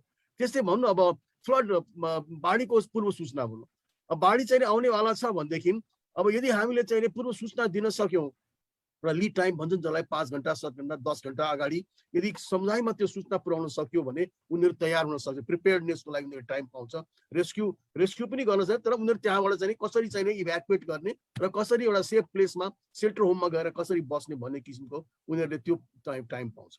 र यो एउटा इक्जाम्पल म बर्दियाको दिन चाहन्छु जहाँ 2014 मा ठुलो बाढी आएको थियो त्यो बर्दियामा, जस बेलामा चाहिँ त्यहाँ त्यो बाढी आउँदाखेरि चाहिँ त्यहाँ ठुलो जनधनको क्षति भयो। तर 2017 मा चाहिँ नि हामीले पूर्व सूचना प्रणाली त्यहाँ भयो र त्यो पूर्व सूचना त्यहाँ पाउँदाखेरि त्यहाँ कम्युनिटिजहरू डाउन स्ट्रिममा चाहिँ नि यो चाहिँ नि बबई खोलामा पानी रिभर बाढी आएको थियो र त्यसले गर्दाखेरि चाहिँ नि उनीहरू चाहिँ नि एकदम सेफली इभ्याकुएट भए र एउटा पनि क्याजुअल क्षति त भयो तर एउटा पनि त्यहाँ क्याजुअलिटी भएन, ह्युमन क्याजुअलिटी भएन। मैले भनाइ के छ भनेदेखि यसरी एन्टिसिपेटरी क्यापेसिटी बिल्ड गर्दाखेरि पनि हामी जलवायु परिवर्तनको जुन जोखिम छ त्यो जोखिमबाट बस्न सक्छौँ। दोस्रो कुरो मैले भने एब्जर्प्टिभ क्यापेसिटी, उनीहरूको स्तरमा यस्तो किसिमको वृद्धि गर्ने कि उनीहरूमा पाएका सानातिना चाहिँ जुन सक्सहरू छन्, जुन सानातिना असरहरू जुन क्लाइमेटका छन् त्यसलाई उनीहरूले एब्जर्ब गर्न सकोस्। र त्यो एब्जर्ब गर्ने क्यापेसिटी भन्दाखेरि इन्कम जेनेरेटिङ अपर्च्युनिटिजहरू यदि उनीहरूलाई इन्हान्स गर्न सक्यो, उनीहरूले चाहिँ राम्रो किसिमले खेतीबारी गरेर राम्रो टेक्निक्सहरूले गरेर उनीहरूले यदि चाहिँ आय आर्जन गरेर उनीहरूको भयो भनेदेखि सायद सानोतिनो भनौँ न कुनै नोक्सानहरू भयो भने तुरन्त उनीहरू रिपेयर गर्न सक्छ, तुरन्त त्यसलाई चाहिँ बदल्न सक्छ। त्यस्तै किसिमले भनौँ न अब के अरे यो एब्जर्प्टिभ क्यापेसिटीमै आउँछ कि उनीहरूले राम्रो किसिमको डाइटहरू खान सक्यो, उनीहरूको फुडहरू चाहिँ राम्रो क्वालिटीको भयो, न्युट्रिएन्ट डिफिसियन्सी भएन, हेल्थ स्टेटस राम्रो छ भने पनि उनीहरूले भनौँ सानातिना रोगहरूलाई चाहिँ उनीहरूले लड्न सक्छ र त्यसलाई चाहिँ त्यसबाट जुधेर उनीहरूले ओभरकम गर्न सक्छ भने यो चाहिँ एब्जर्प्टिभ क्यापेसिटीमा आउँछ। एड्याप्टिभ क्यापेसिटी भनेको अब हामी केही त गर्न सक्दैनौँ, क्लाइमेट चेन्जलाई को असरलाई रोक्न सक्दैनौँ, तर असरलाई कसरी न्यूनीकरण गर्ने, अर्थात् पानीको सोर्सहरू घटिरहेको छ र पानीको सोर्स घटिरहेको छ भने अब त्यसलाई बढाउन त हामी सक्न सक्दैनौँ होला, तर त्यो सोर्सलाई कसरी म्याक्सिमम युटिलाइज गर्ने, बेस्ट युटिलाइज गर्ने, एफिसिएन्टली युटिलाइज गर्ने, मल्टिपल युज वाटर सिस्टम्सहरू छ। त्यस्तै किसिमको इन्सेक्ट पेस्ट इन्फेस्टेसन्सहरू यदि बढिरहेको छ भनेदेखि त्यसलाई हामीले कसरी डिल गर्ने, इन्टिग्रेटेड पेस्ट म्यानेजमेन्ट टेक्नोलोजिजहरूलाई युटिलाइज गरेर गर्ने हो। यी सबै कुरोले चाहिँ उनीहरूको एड्याप्टिभ क्यापेसिटीलाई इन्हान्स गर्छ। र त्यस्तै भन्छन् अहिले भर्खरै चाहिँ अजयजीले कुरा गर्नुभएको त्यो ट्रान्सफर्मेटिभ क्यापेसिटीको कुरो हो, जहाँ चाहिँ पोलिसिजहरू, नीति नियमहरू, संरचनाहरूको निर्माण गर्न सक्यो भने त्यसले कालान्तरमा लङ टर्ममा चाहिँ ओभरअल रूपमा चाहिँ एउटा चाहिँ त्यो क्यापेसिटी बिल्ड गरेर चाहिँ क्लाइमेट चेन्जको इम्प्याक्टलाई चाहिँ मिनिमाइज गर्ने, रिड्युस गर्न सकिने स्थिति हुन्छ। अब कुरा आयो कि यति भन्दा भन्दै अब स्थानीय सरकारले के गर्न सक्छ भने स्थानीय सरकारको यसमा ठुलो रोल हुन्छ। स्थानीय सरकारको ठुलो रोल हुन्छ र भर्खरै अब हाम्रो अजयजीले पनि मेन्सन गर्नुभएको थियो लापा यो local adaptation plan for action, त्यो चाहिँ अहिले चाहिँ नेपालमा चाहिँ एउटा किसिमले म्यान्डेटरी जस्तो भइसकेको छ। गभर्मेन्टले मिनिस्ट्री अफ फरेस्ट इन्भाइरोमेन्टबाट क्लाइमेट चेन्ज म्यानेजमेन्ट डिभिजनले चाहिँ एउटा त्यो फ्रेमवर्क लापा फ्रेमवर्क भनेर अहिले नयाँ रिभाइज फ्रेमवर्क चाहिँ 2019 फ्रेमवर्क चाहिँ रिलिज गरेको छ, जस अन्तर्गत प्रत्येक उसमा चाहिँ यो बरु यो भनौँ न अब यो क्लाइमेट रेजिलियन्ट डेभलपमेन्टलाई कसरी इन्हान्स गर्ने र कस्तो किसिमको एक्सनहरू गर्यो भनेदेखि चाहिँ लङ टर्म चाहिँ क्लाइमेट चेन्जको यो एडभर्सिटिजबाट चाहिँ जुझ्न सकिन्छ, कोपिङ क्यापेसिटी कसरी इन्हान्स हुन्छ, डेभलपमेन्ट पनि गर्ने तर क्लाइमेट रेजिलियन्ट डेभलपमेन्ट गर्ने भनेर चाहिँ त्यो एउटा भएको छ। र प्रत्येक धेरै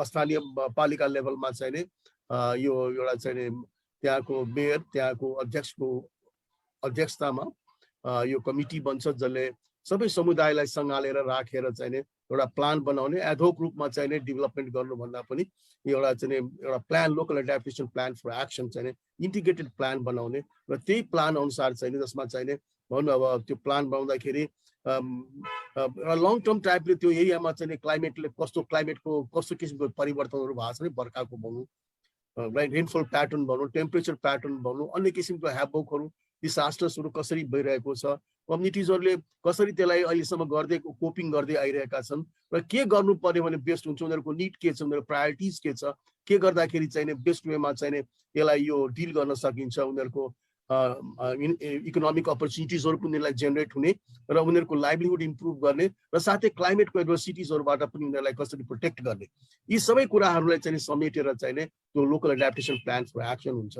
र त्यसलाई इम्प्लिमेन्ट गर्नको लागि लोकल रिसोर्सेसहरूलाई युटिलाइज गर्ने अब इभन अब अघि नै कुरा गर्नु प्रोभिन्स लेभलबाट वा फेडरल लेभलबाट पनि चाहिँ त्यसलाई सपोर्ट गर्ने र चाहिँ त्यसलाई इम्प्लिमेन्ट गर्दै लैजाने यस्तो किसिमले यदि लोकल गभर्मेन्टको चाहिँ संलग्नता भएर एउटा लङ टर्म टाइपको प्लानहरू बनाएर यदि यसैलाई यो क्लाइमेट रेजिलियन्ट डेभलपमेन्टलाई अगाडि बढाउने हो भनेदेखि यसले चाहिँ रेजिलियन्स बिल्डिङमा धेरै हेल्प गर्छ र एडाप्टेसनमा हेल्प गर्छ साथसाथै मैले अघि नै भने यो इन्क्लुसिभ रेजिलियन्सको कन्सेप्ट अहिले आइरहेको छ which is very important resilience building त इन्क्लुसिभ हुनु पर्यो त्यो चाहिने जुन अहिले भने जुन सीमान्तकृत दलित समुदायहरू जो डिफ्रेन्सिएसनमा परेका छन् डिस्क्रिमिनेसनमा परेका छन् जसले चाहिँ पाउनुपर्ने चाहिँ जुन अघि क्लाइमेट जस्टिसका कुराहरू गर्नुभएको थियो हाम्रो अध्यक्षजीले एक्सलेन्ट कुरा निकाल्नु भएको थियो क्लाइमेट जस्टिसको कुराहरूलाई पनि ध्यानमा राखेर कसरी उनीहरूलाई चाहिँ समुचित रूपले कसरी हाउ क्यान वी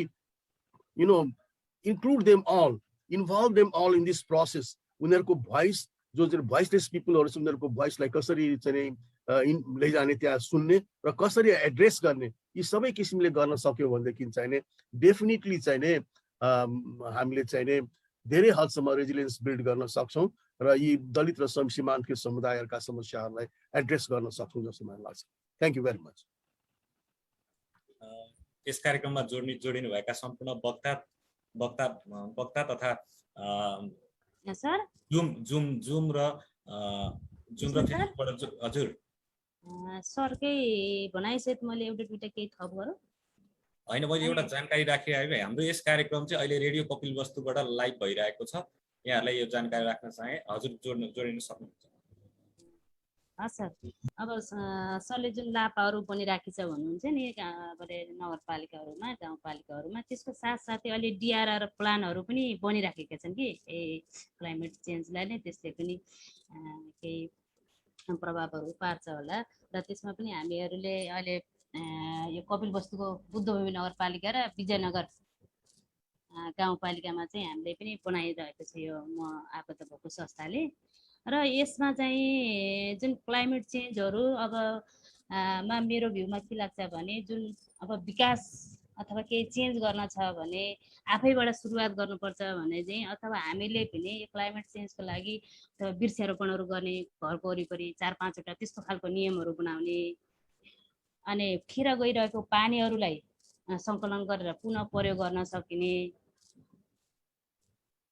त्यस्तो खालका वातावरण अथवा बिहेभियरहरूमा पनि परिवर्तन गर्न सक्यौँ भने यसले पनि केही क्लाइमेट चेन्जलाई चाहिँ फाइदा गर्छ होला जस्तो पनि लाग्छ मलाई हजुर अब हामीसँग कृषि विज्ञ निर्मल गदालज्यू जोडिनु भएको छ उहाँलाई पनि धारणा राख्ने उहाँको पनि धारणा लेख्ने क्रमलाई म जोड्न चाहन्छु उहाँलाई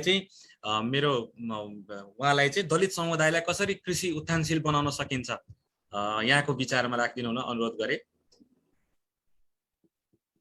निर्मल गदाल सर हजुर हस् धन्यवाद यो अवसरको लागि र म आफू कृषि क्षेत्रमा काम गर्ने भएकोले मलाई लाग्छ सही प्रश्न छ र यो जलवायु परिवर्तनको विषयमा यसको सैद्धान्तिक खाकाहरूको विषयमा पूर्व वक्ता सरहरू म्याडमहरूबाट प्रष्ट रूपमा आएको छ अब कृषिको कुरा गर्दाखेरि कृषि चाहिँ जलवायु परिवर्तनले सबैभन्दा उल्लेख्य असर पार्ने क्षेत्र हो जस्तो कि यो कृषि क्षेत्र चाहिँ मौसमजन्य क्यालामिटिजहरू त्यस्तै गरेर भूगोलजन्य चाहिँ प्रकोपहरू र त्यसको अतिरिक्त जीवजन्य प्रकोपहरू जस्तो हामीले भोगिरहेका छौँ। गत वर्ष विगत 2-3 वर्षदेखि यो सलह किराको प्रकोपदेखि लिएर मकैमा चाहिँ नि अमेरिकन फल आर्मीवमको भयानक चाहिँ आक्रमणको कुराहरू र यसरी चाहिँ नि कृषि क्षेत्र यस्तो क्षेत्र हो कि यसलाई चाहिँ यो जलवायु परिवर्तनको बहुआयामिक पक्षहरूले चाहिँ यसलाई प्रभाव पारिरहेको हुन्छ। जस्तो हाम्रो देशको अध्ययनले पनि के देखाएको छ भनेदेखि विश्वमा हाम्रो देशको होइन विकसित देशहरूमा जे जति यो क्लाइमेट चेन्ज रिलेटेड डिजास्टरहरू भएको छ, जलवायु परिवर्तनसँग सम्बन्धित जे जति प्रकोपहरू भएको छ त्यसको प्रभाव चाहिँ 22% चाहिँ कृषि क्षेत्रमा पर्ने भनेर एफएओको एउटा अध्ययनले देखाएको छ। त्यो हिसाबले गर्दाखेरि कृषि क्षेत्रलाई उत्थानशील बनाउनु भनेको चाहिँ नि अहिलेको सबैभन्दा महत्त्वपूर्ण क्षेत्र जस्तो मलाई लाग्छ, किन यो बढी नै जलवायुसँग आधारित छ। जस्तो हाम्रो चाहिँ पुरानो हाम्रा पुर्खाहरूले पनि कृषि कर्म गर्ने सन्दर्भमा हाम्रा एक वर्षलाई चाहिँ विभिन्न ऋतुहरूमा विभाजन गर्ने र त्यो ऋतुहरूको आधारमा चाहिँ नि खेतीपाती गर्ने जुन हाम्रो परम्परागत प्रणाली छ, अहिलेको विद्यमान भइरहेको जलवायु सङ्कटले त्यो हाम्रो परम्परागत रूपमा खेती प्रणाली अवलम्बन गर्ने समय चाहिँ नि उल्लेख्य रूपमा चाहिँ यसले परिवर्तन ल्याइदिएको छ। र यो सन्दर्भमा के छ भनेदेखि अब कृषिमा हामीले दुईटा कुराहरू गर्छौँ कृषिलाई उत्थानशील बनाउने सन्दर्भमा। एउटा कुरा भनेको चाहिँ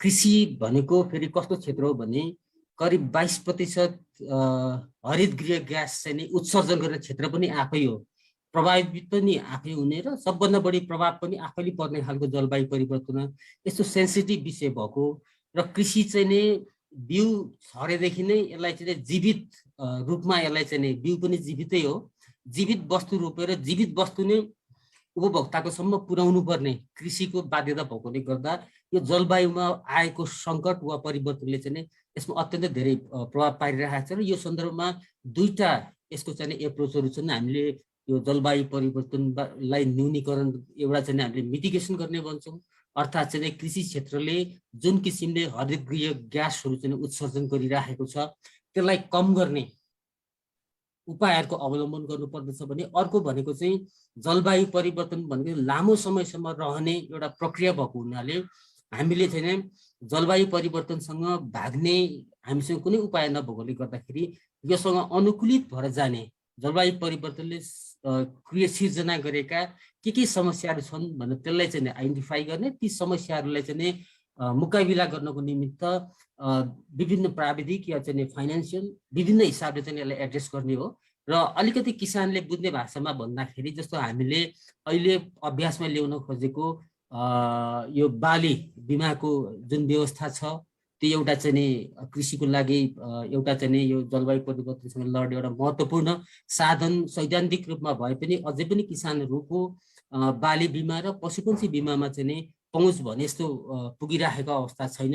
त्यस्तै गरेर अब के छ भनेदेखि यो जुनै पनि डिजास्टरहरू चाहिँ यो गरिबलाई बढी चाहिँ असर पार्ने यो चाहिँ एउटा पक्षपाती चाहिँ दुर्घटना हो। यसले चाहिँ जहिले पनि जो मान्छे गरिब छ त्यसलाई चाहिँ बढी प्रभाव पार्छ भने अर्को चाहिँ यसले कस्तो क्रिएट गर्दो रहेछ भनेदेखि अलिकति समाज चाहिँ असमानता विद्यमान भएको समाजमा चाहिँ यसले जलवायु परिवर्तनले चाहिँ त्यहाँ चाहिँ एउटा चाहिँ दुष्चक्र सिर्जना गर्ने सम्भावना रहन्छ। जस्तो चाहिँ असमान समाजभित्र भएका असमानित समुदायले चाहिँ नि जलवायु परिवर्तनको नकारात्मक प्रभावबाट प्रथम पटक र सबैभन्दा धेरै चाहिँ प्रभावित हुन्छन् र यो समुदाय बढी प्रभावित हुने र उहाँहरूसँग चाहिँ त्यसलाई चाहिँ त्योसँग चाहिँ त्यसलाई त्योसँग बस्ने उपाय पनि हुँदैन र भइहाल्यो भनेदेखि त्यसबाट व्यवस्थापन गर्ने क्षमता पनि नभएकोले गर्दाखेरि यसले चाहिँ जलवायु परिवर्तनको एउटा महत्त्वपूर्ण प्रभाव चाहिँ के देखिएको छ विश्वभरि भन्दा चाहिँ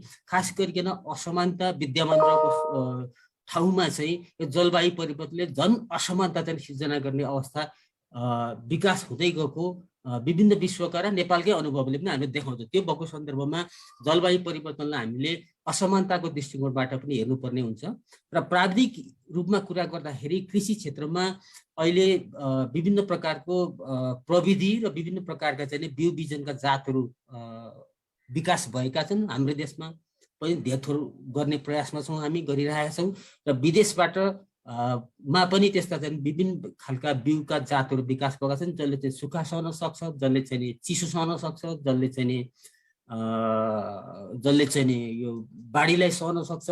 त्यस्ता बिउ बिजनहरूको उपयोग र प्रविधिको कुरा गर्दाखेरि चाहिँ जस्तो अहिले हाम्रो पछिल्लो पटक हेर्दा सामान्य लागे पनि हामीले यो चाहिँ नि यो प्लास्टिक घरभित्र पोली हाउसभित्र जुन हामीले व्यावसायिक तरकारी खेती गरिरहेका छौँ, यो प्रविधि पनि र यो प्रविधिसँग जोडिएको चाहिँ नि योसँग जोडिएको चाहिँ नि अरू चाहिँ थोपा सिँचाइका कार्यक्रमहरू, हाम्रो वर्षातको पानी सङ्कलन गर्ने किसिमका प्रविधिहरू, यी प्रविधिहरू चाहिँ नेपालको सन्दर्भमा पनि उपयोगी हुने र हाम्रा किसानहरूले अहिले हालसालै चाहिँ व्यापक रूपमा प्रयोग गरिरहेका प्रविधिहरूको चाहिँ रूपमा देखिएको छ।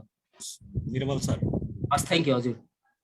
अब यसै क्रमलाई यो जलवायु उत्थानशीलता कसरी गर्न सकिन्छ भनेर कृषिमा विशेष फोकस गरेर म चाहिँ अब वरिष्ठ कृषिविद डाक्टर मदन परियार सरलाई जलवायु परिवर्तनको प्रभाव न्यूनीकरण गरी दलित समुदायको कृषि क्षेत्रलाई उत्थानशीलतातिर लैजानलाई नेपाल सरकारले कस्तो भूमिका खेल्नुपर्छ भन्ने प्रश्न राख्न चाहे। धन्यवाद। अब अलिअलि त मैले मेरो योभन्दा अगाडिकै मेरो आफ्ना जुन रिमार्क्सहरू थिए, मेरा कुराहरू थिए, त्यसमा मैले राखिसकेका छु। तर कुरा के छ भनेदेखि चाहिँ नि विशेष गरिकन मैले अघि भने कि हामीले तीन थरीको क्यापेसिटी एटलिस्ट समुदाय स्तरमा बढाउनु धेरै जरुरी छ। Anticipatory capacity, adaptive capacity, एड्याप्टिभ capacity र योसँग रिलेटेड एक्सन्सहरू जो हुन्छन् नि कार्यक्रम, जस्तै भनौँ पूर्व सूचना प्रणालीको तयारीमा चाहिँ नि इन्भेस्टमेन्टहरू गर्ने नेपाल गभर्मेन्टको तर्फबाट। अघि मैले लोकल वेदर स्टेसन्सहरू जसले चाहिँ पालिका स्तरमा यदि हामीले त्यस्तो स्टेसन्सहरू राख्न सक्यौँ भनेदेखि त्यसले त्यो पालिकाभरिकै चाहिँ नि एउटा चाहिँ नि भनौँ अब मौसमको एउटा सही जानकारी दिन सक्छ र त्यो मौसमको जानकारीको आधारमा हामीले त्यहाँका बासिन्दाहरूलाई सूचित गर्न सक्छौँ कि कस्तो किसिमको चाहिँ नि भनौँ अब अर्को एक हप्तामा 2 दिन 3 दिनमा कस्तो किसिमको चाहिँ वेदर हुन्छ, रेनफल प्याटर्न के हुन सक्छ, टेम्परेचरको के स्थिति हुन्छ, या कस्तो किसिमको इन्सेक्ट पेस्ट इन्फेस्टेसनका समस्याहरू हुन सक्छन्, त्यसलाई सूचित गर्न सक्यौँ, तयार गर्न सक्छौँ र उनीहरूको चाहिँ नि भनौँ न उनीहरूलाई चाहिँ नि त्यो जोखिमबाट उनीहरूलाई जोगाउन सकिन्छ होइन। एउटा त्यो भयो। दोस्रो कुरो मैले के भने स्थानीय स्तरमा अब अझ बाढीको लागि छ भनेदेखि त फ्लड अर्ली वार्निङ सिस्टम्स भनेर भन्छौँ, त्यो प्रिपेरेसनको लागि पनि एकदमै जरुरी छ। जुन किसिमको जुन क्षेत्रहरू डुबानमा चाहिँ नि बराबर परिरहन्छन्, जहाँ धनजनको क्षति हुन्छ होइन, पशुको लाइफ्सको विभिन्न किसिमको चाहिँ नि अपूर्णीय क्षतिहरू हामीले बेहोर्दै आइरहेका छौँ। हो त्यसको लागि पनि एउटा फ्लड अर्ली वार्निङ सिस्टम्सहरू पनि इस्टाब्लिस गर्न सक्यो भनेदेखि चाहिँ नि उपयुक्त ठाउँमा त्यसले गर्दाखेरि त्यसबाट भनौँ न सेल्टर होमहरू गर्ने या कसरी उनीहरूलाई इभ्याकुएट गर्ने, उनीहरूलाई ट्रेनिङ दिने, उनीहरूलाई भनौँ न अब प्रिपेयर पार्ने, यस्तो जोखिम हुन लाग्यो भने कसरी चाहिँ इभ्याकुएट गर्ने, के कस्तो किसिमको एक्सनहरू लिन सकिन्छ, कसरी त्यो डिजेबल्डहरूलाई, ओल्डहरूलाई, एल्डरलीहरूलाई कसरी हामी हेल्प गर्न सक्छौँ, ती कुराहरू गर्न सक्यो भने समुदायमा त्यसले असर गर्छ। अब जहाँसम्म कृषिको कुराहरू गर्छौँ, कृषिको कुरा मैले अघि कुरा गरेँ कि चाहिँ भनौँ न अब हामीलाई थाहा छ कि जलवायु परिवर्तनले गर्दाखेरि पानीका आय स्रोतहरू सुकिरहेका छन् र हामीसँग च्यालेन्ज छ कि चाहिँ त्यो पानीका स्रोतहरू जुन छन् ती स्रोतहरूलाई कसरी बढीभन्दा बढी सदुपयोग हामीले कसरी गरौँ। विभिन्न किसिमका सिँचाइका प्रणालीहरू छन्, जस्तै ड्रिप इरिगेसन सिस्टम भन्छौँ, स्प्रिङ्कलर इरिगेसन सिस्टम भन्छौँ। अघि नै हाम्रो बहिनी सुनिता बहिनीले कुरा गर्दै हुनुहुन्थ्यो, वाटर ट्याङ्कहरूको अजयजीले पनि कुरा गर्नुभएको थियो, रिजर्भायर ट्याङ्कहरू, रेन वाटर हार्भेस्टिङहरू, विभिन्न किसिमका उपायहरू छन् जसले गर्दाखेरि चाहिँ हामी पानीलाई स्टोर गर्न सक्छौँ, पानीलाई बढीभन्दा बढी सदुपयोग गर्न सक्छौँ। मैले अघि नै बहुउद्देश्य पानी प्रणाली मल्टिपल युज वाटर सिस्टम्सका कुरा गऱ्यौँ।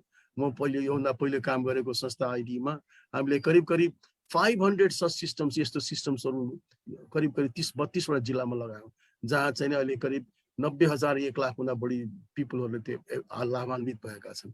हो त्यस्तो किसिमको सिस्टम्सहरूलाई हामीले अलि अगाडि बढाउन सक्यो भनेदेखि पानीलाई चाहिँ दुरुपयोग, पानीको चाहिँ वेस्ट हुनुभन्दा पनि त्यो वेस्ट वाटरलाई पनि हामीले प्रोडक्टिभ वर्कमा चाहिँ हाई भ्यालु एग्रिकल्चरमा लान सक्यो भने त्यसले धेरै आय आर्जनमा वृद्धि गर्छ भन्ने कुराहरू छ। त्यस्तै अब एड्याप्टिभ क्यापेसिटीकै कुराहरू गर्दाखेरि चाहिँ भनौँ अब यो हामीले चाहिँ अब यो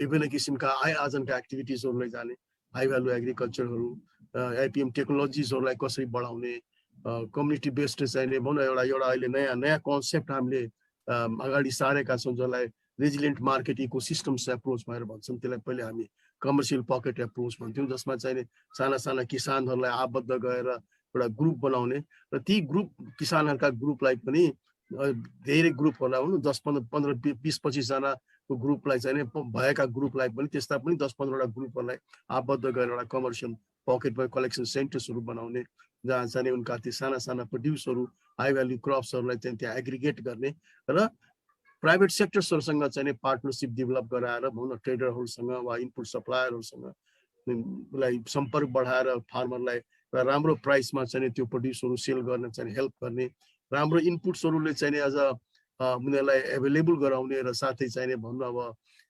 गभर्मेन्ट त्यहाँ गभर्मेन्ट एक्सटेन्सन एजेन्ट्सहरूसँग पनि सम्पर्क गराएर उनीहरूलाई एग्रिकल्चर सर्भिसेसहरू, एडभाइजरी सर्भिसेसहरू प्रोभाइड गर्ने र साथै यस्ता कन्स्ट्रक्सन्सहरूमा चाहिँ यस्ता किसिमका आवश्यक इन्भेस्टमेन्टमा गभर्मेन्टलाई पनि कसरी चाहिँ लोकल गभर्मेन्ट्सहरूलाई चाहिँ उनीहरूलाई एट्र्याक्ट गर्ने, उनीहरूलाई इन्फ्लुएन्स गर्ने र उनीहरूकोबाट पनि केही सर्टेन रिसोर्सेसहरू लिभरेज गराउने, उनीहरूको सर्टेन रिसोर्सेसहरू त्यसमा लिने, यी आदि कारण डिफ्रेन्ट वेजहरूबाट चाहिँ हामीले चाहिँ भनौँ अब गभर्मेन्ट सेक्टरलाई पनि, प्राइभेट सेक्टर, लोकल गभर्मेन्ट्सदेखि लगाएर विभिन्न सरोकारवालाहरूलाई पनि हामी साथै लिएर गएर र चाहिँ एग्रिकल्चरको एक्टिभिटिजहरूमा उनीहरूलाई किसानहरूलाई हेल्प गर्न सक्छौँ र किसानहरूलाई चाहिँ साना किसानहरू विशेष गरिकन भनौँ हाम्रा सीमान्तकृत दलित समुदायका चाहिँ जो साना इभन ल्यान्ड होल्डिङ्सहरू छ उनीहरूलाई समेत हेल्प गर्दै गरिकन उनीहरूलाई क्लाइमेटको चाहिँ कसरी चाहिँ यो कोपिङ क्यापेसिटी, उनीहरूको क्षमता कसरी अभिवृद्धि गर्ने, त्यसमा हामी सहयोग गर्न सक्छौँ। धन्यवाद डाक्टर मदन परियार सर, यहाँको अमूल्य दृष्टिकोणको लागि। अब चाहिँ हामीसँग फेरि पनि जोडिनु भएको छ डाक्टर चेत परियार। चेत सर सुनिरहनु भएको छ हामीलाई? सुनेको छु। सरलाई चाहिँ म सरको चाहिँ धारणा लिन चाहे, अघि प्राविधिक कारणले हामी जोडिन सकेनौँ। सरलाई चाहिँ हाम्रो जलजन्य विपदहरू बढ्नुको खास कारण के हो, त्यसबाट पनि जलजन्य विपदहरू बढ्नु खास कारण के हो, त्यसबाट पनि विशेष गरी तराईमा हेर्ने हो भने बाढीको समस्या दलित समुदायले भोग्नु परिरहेछ र यसको समाधानको लागि स्थानीय सरकार, प्रदेश सरकार र सङ्घीय सरकारले के कस्तो भूमिका खेल्नुपर्छ भन्ने कुरा प्रश्न राख्न चाहे हजुरलाई।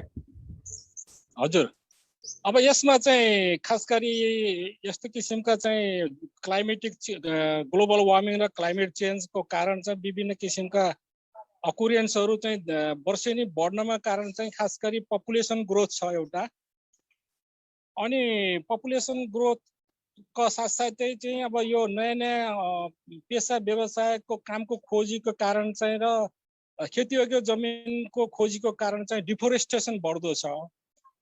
अनि अर्को चाहिँ कारण के हुन सक्ने भयो भनेदेखि अनप्लान इन्फ्रास्ट्रक्चर डेभलपमेन्ट। यो अहिले चाहिँ स्थानीय इकाइहरूमा चाहिँ राजनीतिक पार्टीका कार्यकर्ताहरूलाई भोट तान्नलाई जथाभावी चाहिँ बाटो खनिदिनाले डोजर आतंक मचिएको छ। त्यो कारणले गर्दाखेरि चाहिँ जथाभावी चाहिँ माटो जो जमेर बसेको माटो खनिदिनाले चाहिँ बाढी पहिरोको प्रकोप बढेको पाइन्छ र भूक्षय बढेको छ। त्यस्तै अनप्लान ल्यान्ड युज प्र्याक्टिसेस र भूव्यवस्थापन नेपालमा कहिले पनि राम्रो हुन सकेन। अनि त्यो नभएको कारणले चाहिँ यस्ता किसिमका समस्याहरू चाहिँ डेभलप भएका छन् र नेचुरल रिसोर्सेसहरू पनि चाहिँ सदुपयोग हुन सकेको अवस्था होइन। र अब पानी 6000 भन्दा बढी नदी नाला भएको ठाउँमा चाहिँ विभिन्न खालका चाहिँ अब वाटर सेडहरू, रिभर बेसिन म्यानेजमेन्ट राम्रोसँग इन्टिग्रेटेड वाटर रिसोर्स म्यानेजमेन्ट नभएको हुनाले यस्तो बाढी पहिरोदेखि लगायत सुक्खा खडेरी बढेको पाइन्छ। यी चाहिँ विभिन्न कारणहरू भयो। अब यहाँले सोधेको प्रश्नमा अर्को चाहिँ फेरि दोहोऱ्याउनुहोस् त, यो सङ्घीय सरकारले के गर्नुपर्ने भन्ने कुरा दोहोऱ्याउनुहोस् त। जलजन्य विपदको जोखिम कम गर्न, दलित समुदायलाई कम गर्न स्थानीय सरकार, प्रदेश सरकार र सङ्घीय सरकारले कस्तो भूमिका खेल्नुपर्छ? अब यसमा के हो भने दलित समुदायहरू पहिलादेखि त अशिक्षित किनाराकृत भएको हुनाले नदीको छेउ किनार प्रकोप जन्य क्षेत्रमा उनीहरूको बसोबास छ। त्यो भएको हुनाले बाढी पहिरोमा पनि धन जनको क्षति व्यापक रूपमा चाहिँ हुने गरेको छ। त्यसमा पनि विशेष गरेर दलित समुदायका व्यक्तिहरू पर्ने गरेको पाइन्छ अनि त्यसपछि जनजाति र यिनीहरूलाई चाहिँ अब यिनको व्यवस्थापन चाहिँ अब नेपालमा जमिन कति खाली जमिन छ कति सरकारी जमिन छ यिनीहरूलाई छुट्टै ठाउँमा चाहिँ भू व्यवस्थापन र अनि भू व्यवस्थापन राम्रो गरियो भनेदेखि तराईको कुनै एउटा खेतीयोग्य जमिन पुग्ने जस्तो ठाउँमा उनीहरूको बसोबास गरिएको खण्डमा राम्रो हुन्थ्यो। अब यसमा सङ्घीय प्रादेशिक र स्थानीय सरकारले राम्रोसँग विचार गरेर तिनीहरूको तथ्याङ्क लिएर उनीहरूलाई चाहिँ सही बसोबासको व्यवस्था उनीहरूको आय आर्जनको व्यवस्था आफ्नो पेसा व्यवसायलाई चाहिँ प्रमोट गर्ने हिसाबले इन्टिग्रेटेड रूपमा चाहिँ गभर्मेन्टले यसमा हेरिदिनु पर्ने देखिन्छ। अब यसको प्रकोप चाहिँ नजानिने रूपमा चाहिँ पानी पर्ने समय चाहिँ घटबड हुने कहिले चाँडो पर्ने कहिले ढिलो पर्ने यसको रेनफल इन्टेन्सिटी बढ्ने त्यसपछि अब चराचुरुङ्गीको वासस्थानमा फरक परेको पाइन्छ। फुल फुल्ने समय पनि तलमाथि भएको पाइन्छ। नजानिदो रूपमा यसमा खास गरी चाहिँ रिसर्च गहिरो डिप रिसर्च हुन सकेको छैन। तर नजानिदो रूपमा नेपालमा जस्तै पहाडी मुलुक र यो तटीय क्षेत्रमा यसको प्रभाव व्यापक देखिन्छ। अब यो हाम्रो भूश्रृङ्खला कस्तो रह्यो भने हाई हिमाल हाई माउन्टेन त्यसपछि शिवालिक तराई चुरे भएको हुनाले यस्तो सिडी टाइपको भएको हुनाले चाहिँ पहाडी भूधरातल भिरालो भूधरातलमा यसको व्यापक चाहिँ यसको असर छ। त्यो भएको हुनाले त्यसमा पनि दलित समुदायकै बढी व्यक्तिहरू चाहिँ धेरै पर्ने गरिबी त्यहाँनिर गरिबीको मार पनि उनीहरूले खेपिरहेछन्। त्यसको साथसाथै जलवायु परिवर्तन र यो भूक्षय अनि यो बाढी पहिरोको प्रकोपमा पनि उनीहरू परेको हुनाले सङ्घीय सरकारले पनि यसमा चाहिँ हेर्नुपर्ने देखियो। प्रादेशिक सरकारले र स्थानीय सरकारले यिनीहरूले तथ्याङ्क लिनु पर्यो र यिनीहरूको बिचमा चाहिँ तालमेल कोअपरेसन हुनु पर्यो र अब खालि त्यस्ता समुदायको पहिचान हुनु पर्यो कि जो व्यक्तिहरूलाई चाहिँ त्यहाँबाट चाहिँ स्थानान्तरण गर्नुपर्ने हो त्यो स्थानान्तरण गरेर यस्ता समस्याबाट चाहिँ सदाको लागि चाहिँ पर्मानेन्ट रूपमा चाहिँ व्यवस्थापन हुनुपर्छ जस्तो मलाई लाग्छ। धन्यवाद डाक्टर चेतबहादुर परियार सरलाई यहाँको अमूल्य दृष्टिकोणको लागि।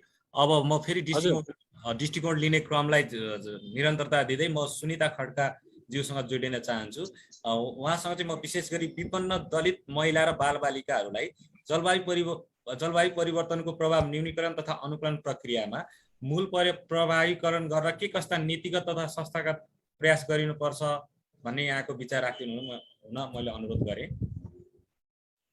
धन्यवाद सरलाई। अब केही कुराहरू त भर्खर सरबाट पनि आएको छ र उहाँहरूलाई सीमान्तकृत दलित महिला तथा बालबालिकाहरूलाई उहाँहरूको एउटा त समावेशीकरण हुन पर्यो। समावेशीकरण भइसकेपछि उहाँहरूको बल्ल निड के छ भन्ने कुरा त्यहाँ जान्नु भयो र त्यसको अलावा स्थानीय निकायहरू प्रदेश सङ्घ भयो उहाँहरूको जुन क्यापासिटीहरू बिल्डिङ गर्न छ उहाँहरूलाई रोजगारीहरू प्रदान गर्न छ त्यस्तो खालको पोलिसीहरू निर्माण गर्न पर्यो। उहाँहरूको जुन एसेसमेन्ट गरेर के खालको उहाँलाई इम्प्लोयहरू दिन सकिन्छ अब कस्तो खालको क्षमता छ उहाँहरूसँग त्यो गरेर उहाँहरूको एसेसमेन्ट गरेर रोजगारीहरू सिर्जना गर्न पर्यो। त्यस्तो खालको लागि रिसोर्सहरू उपलब्ध गराइदिन पर्यो र नीतिहरू नियमहरू बनाएर पनि मात्रै कागजमा मात्रै नभएर पनि एउटा कार्यान्वयनमा पनि हुन पर्यो कि त्यो भइसकेपछि मात्रै उहाँहरूको बल्ल एउटा सुरक्षित आवास होला उहाँहरूले पाउने शिक्षा होला स्वास्थ्यको कुरा होला रोजगारीको कुरा होला यो पाइसकेपछि एउटा सुरक्षित बसोबास भइसकेपछि मात्र उहाँहरूले एउटा तनावमुक्त भइसकेपछि मात्रै उहाँहरूको त अरू त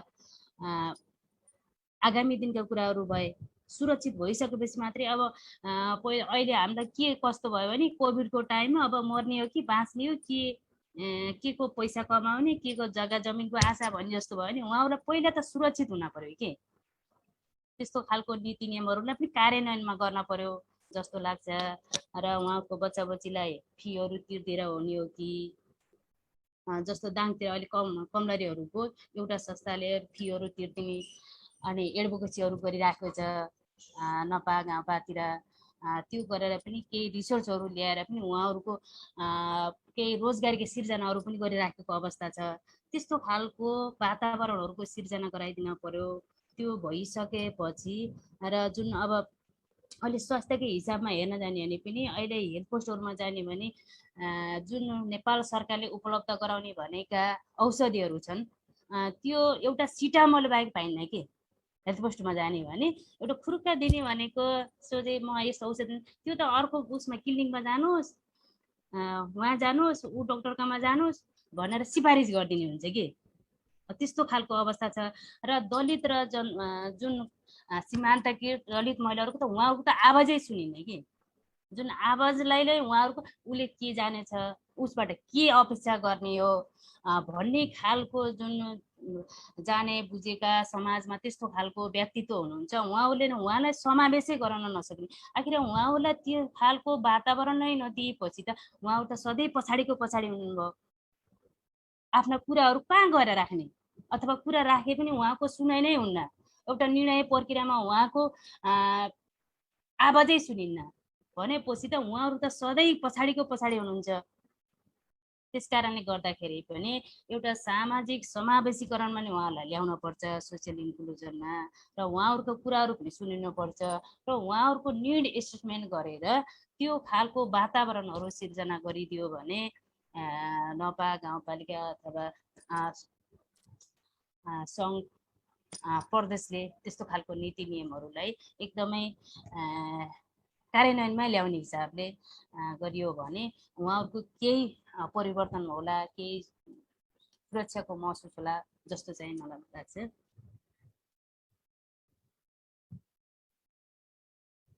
धन्यवाद सुनिता खड्काज्यूलाई यहाँको अमूल्य विचारको लागि।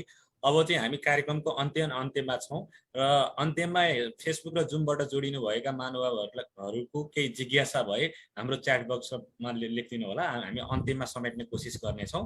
अब हामी अन्त्यमा भएको हुनाले म चाहिँ वरिष्ठ जलवायुविद अजय मणि दीक्षित सरलाई चाहिँ समग्र रूपमा जलवायु परिवर्तनको जोखिम कम गरी उत्थानशील तथा सबल कसरी बनाउने होला हाम्रो नेपाली समाजलाई भन्ने कुराको प्रश्न राख्न चाहे। अब यस्तो हो विष्णुजी, अब कतिपय प्रश्नहरू हामीले छलफल गरिसकेका छौँ होइन। भर्खर सुनिताजीले बताउनु भयो, डाक्टर मदनले भन्नुभयो, निर्मलजीले नि कुरा गर्नुभयो, हाम्रो चेतबहादुर डाक्टर साहबले नि बताउनु भयो। अब के गर्नुपर्छ कसरी गर्नुपर्छ भन्दा पनि म अलिकति यो अहिले जुन भएको हाम्रो संवाद हो त्यसमा म के अलिकति रिफ्लेक्ट गरेर केही आफ्नो धारणा राखौँ। अवश्य सर होइन। अब एउटा कुरा प्रश्न के आउँछ भनेदेखि नि प्रश्न एउटा कुरा भन्छ नि अङ्ग्रेजीमा नट अ क्लिन स्लेट भनेको होइन, यो केही पनि नभएको स्थिति होइन, काम गरिरहेको छौँ हामीले। डाक्टर मदनले बताउनु भयो होइन, पानीकै बारेमा थुप्रो कुराहरू बताउनु भयो, टनलको बारेमा कुराहरू बताउनु भयो। त्यति हुँदै पनि ठुला चुनौतीहरू छन् होइन। त्यो चुनौतीहरू कस्तो भयो भनेदेखि जस्तो एउटा के भनिन्छ भने कुनै पनि विपदले कुनै पनि समाजलाई हाने, त्यो भूकम्प होस्, त्यो बाढी होस्, त्यो पहिरो होस्, त्यो आँधी होस्, त्यसले त्यो विपदले प्रभाव गरेपछि त्यो समाज एक खालबाट त्यो उदाङ्गो हुन्छ भन्छ कि समाजमा लुकेर बसेका जो अन्तर्निहित हामीले नदेखेका कमी कमजोरीहरू त्यो बाहिर निस्किन्छ होइन, हामीले नदेखेका कमी कमजोरीहरू। अब हाम्रो चुनौती अथवा हाम्रो सीमितता के हो भनेदेखि एकपल्ट विपद भयो बिर्स्यौँ त्यसलाई, तर विगत केही वर्षदेखि होइन, विगत 5, 7, 8, 10, 12, 15 वर्षदेखि त्यो होइन। विपद भनेको विषयलाई निरन्तर हेर्नुपर्छ भन्ने कुराहरू हामीले गर्दा गर्दै के हामीले सिकेका छौँ, त्यो सिकेका र केही गरेका अभ्यासहरूको बारेमा डाक्टर मदनले बताउनु भयो। जस्तो पूर्व सूचनाको कुरा उहाँले बताउनु भयो होइन। पूर्व सूचनामा बाढीको पूर्व सूचना होइन, पानी पर्ने पूर्व सूचना दिँदाखेरि चाहिँ किसानहरूले चाहिने आलुको आफ्नो चाहिने बालीलाई बचाउन सकेका उदाहरणहरू उहाँले दिनुभयो। अब यो विषयहरू एकै दिनमा भएको विषयहरू होइन, यो चाहिँ अभ्यास गर्दै प्रयास गर्दै अगाडि बढ्दै गरेको कुराहरू। यसलाई हामीले अझ व्यापक स्तरमा लानु पर्यो पहिलो कुरा, किनभने पूर्व तयारीले पूर्व सूचनाले मान्छेको ज्यान बचाएको उदाहरणहरू संसारभरि नै छ। भारतमा चाहिँ नि आधीमा आउँदाखेरि चाहिँ नि पूर्व सूचना दिएर आधी आउँदैछ भन्यो, पूर्व सूचना दियो, मान्छेलाई इभ्याकुएट गर्यो, ज्यान बचायो। बङ्गलादेशमा, नेपालमै हाम्रो कर्णालीकै चाहिँ नि नदीको चाहिँ उदाहरण हामीले दियौँ होइन। सेल्टरहरू छन् होइन, बाढी आएको बेलामा गएर बस्ने ठाउँहरू छन्। त्यति हुँदाहुँदै पनि जेथा गएको उदाहरणहरू छ थुप्रो। त्यति हुँदाहुँदै पनि जसले सुविधा पाउनुपर्ने हो, जसले सहयोग पाउनु हो, उसले नपाएका उदाहरणहरू छन् होइन। सरकारले घर बनाइदिने भनेको तर बनाउन नसकेको, बजेट नपुगेको ठाउँमा होइन, त्यस्ता उदाहरणहरू छन्। त्यसपछि अब अर्को भाषाको कुरा छ होइन। जस्तो भाषाको कुरा छ रिजिलियन्स। रिजिलियन्स भनेको शब्द अब जस्तो हामीले हेर्ने हो भने 1960s प्राकृतिक प्रणालीको बारेमा यो शब्द आयो। प्राकृतिक प्रणाली तलमाथि भयो भनेदेखि केही समयपछि ऊ आफैलाई के गर्दछ त पुनर्स्थापित गर्दछ।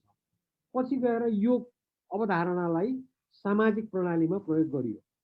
2015को भूकम्पपछि हामीले धेरै नै रिजिलियन्स भन्न थालेका छौँ होइन। अब यो कतिपय विषय र कतिपय भाषा चाहिँ नि बाहिरबाट आयो होइन। त्यो स्वाभाविक पनि हो, कतिपय ज्ञानलाई हामी उताबाट लिएर आएका छौँ होइन। खास गरी अङ्ग्रेजी बोल्ने जो संसार छ त्यहाँबाट हामीले ल्याउँछौँ होइन। डाक्टर साहबले अघि बताउनु हो नि, एन्टिसिपेटरी, एब्जर्भेटिभ, ट्रान्सफर्मेटिभ, एडाप्टेसन होइन, इन्क्लुसिभ रिजिलियन्स होइन, इत्यादि विषयहरू ठिक छ। त्यो प्राविधिक रूपमा हामीले त्यो भाषा प्रयोग पनि गर्नुपर्छ, तर यी भाषाहरू धेरै प्रोजेक्टको सन्दर्भमा प्रयोग गरिन्छन् हो।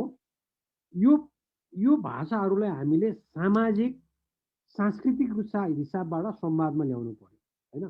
जस्तो एउटा उदाहरण म के दिउँ भने त्यसका सीमितताहरू छन् होइन। अब जस्तो पानी कति परेको छ, कहाँ परेको छ, कुन दरमा पर्यो भन्ने ज्ञानको लागि हामीलाई स्टेसन्सहरू चाहियो।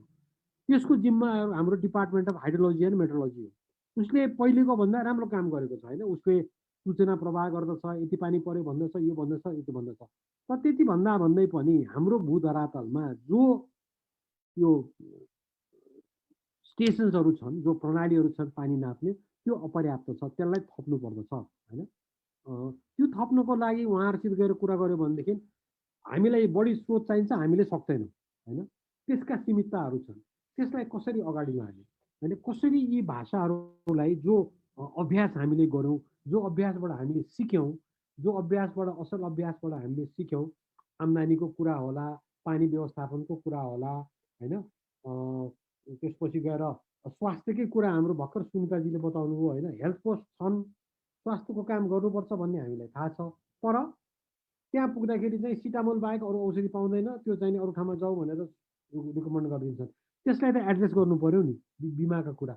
यी विषयहरूलाई अझ बढी संश्लेषण आवश्यक भयो। यी कामहरू गरिया छन्, तर यी चाहिँ नि यो छुट्टा रूपमा प्रोजेक्टको रूपमा छन् होइन।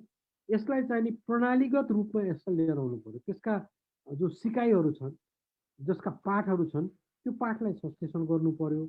हामीले यो हाम्रो जानकारी हो, यो हाम्रो बुझाइ हो। यो बुझाइमा सरकारले गर्नुपर्ने यी कामहरू हुन्, स्थानीय सरकारले गर्ने यी कामहरू हुन्। अब हामीले स्थानीय सरकारले पनि गर्नुपर्छ, सङ्घीयले नि गर्नुपर्छ, प्रदेशले मात्र गर्नुपर्छ भनेर पुगेन। अब हामीले के भन्नु पर्यो भने स्थानीय सरकारले गर्नुपर्ने 1, 2, 3, 4 यो काम हो, प्रदेश सरकारले गर्नुपर्ने 1, 2, 3, 4 यो काम हो, सङ्घीय सरकारले यहाँ सहयोग यसरी पुर्याउनु पर्दछ भन्ने कुरा तथ्य अनुसार होइन, एभिडेन्स अनुसार हामी अगाडि जान सक्नु पर्यो। जसको लागि हामीलाई यो हामीले गरेको कामहरूको हामीलाई एक खालको भनौँ न सिन्थेसिस, एक खालको एसिमुलेसन, नलेज, त्यो ज्ञानलाई एक ठाउँमा ल्याउने प्रयासहरू चाहिँ भएको छैन। त्यो गराउनु पर्ने जरुरी छ। त्यसले के गर्दछ भनेदेखि त्यसले संवादलाई, जुन हामीले आज संवाद गऱ्यौँ नि, त्यो संवादमा जति पनि साथीहरूको दृष्टिकोण आयो स्वागत योग्य छ होइन। हामी आफ्नो परिधिबाट आएका छौँ, आफ्नो परिदृश्यबाट हामीले भनेका छौँ। यो परिदृश्यले एक अर्कालाई बुझ्नको लागि यसले मौका प्रदान गर्दछ र यसलाई हामीले अब एउटा प्राविधिक रूपबाट मात्रै होइन, प्रोजेक्टको रूपबाट मात्रै होइन, सामाजिक स्तरमा पनि लानु पर्यो। किन सीमान्तकृत दलित परिवारहरू सधैँ चाहिने विपदबाट जलवायु परिवर्तनको यी असरबाट प्रभावित हुन्छन् त? कुन चाहिँ नि व्यवस्थापनले त्यसलाई परिवर्तन गर्छ? कुन चाहिँ नि प्रणाली हामीले राख्यौँ भने त्यसलाई परिवर्तन गर्छ? व्यक्तिगत व्यवहार जरुरी पनि भयो, तर संरचनागत व्यवस्था पनि जरुरत भयो हैन? संरचनागत व्यवस्था हामीले राख्यौँ भनेदेखि त्यसमा अनि चाहिने व्यक्तिले चाहिने आफ्नो त्यो संरचनालाई प्रयोग गरेर उसले आफ्नो जीवन पद्धति, आफ्नो जीवनलाई उसले अगाडि लान सक्दछ। हाम्रो अगाडिको च्यालेन्ज मैले देखेको यो हाम्रा अनुभवहरू छन्, त्यो अनुभव असल अभ्यासलाई हामीले एक ठाउँमा ल्याउनु पर्यो, त्यसबाट सिक्नु पर्यो, गलत अभ्यासलाई हटाउनु पर्यो र यो संवादको क्रम यतिकै गफ भनिनँ मैले हैन, तथ्यमा आधारित संवादको क्रम, अवधारणाहरूको बारेमा, पोलिटिक्सको बारेमा हैन, विकसित मुलुक र हाम्रो मुलुकको बीचको अन्तर सम्बन्धको बारेमा हामीले अझ बढी संवाद गर्दै अगाडि जानु पर्यो। मैले त्यति चाहिने आफ्नो एउटा भनाइ राख्नु पर्यो। धन्यवाद अजय सर। म डाक्टर मदन सरलाई पनि जोड्न चाहे। अन्त्यमा सरले के भन्नु धारणा राख्न चाहनुहुन्छ? धन्यवाद विष्णुजी। एक्चुअली धेरै कुराहरू आइसके।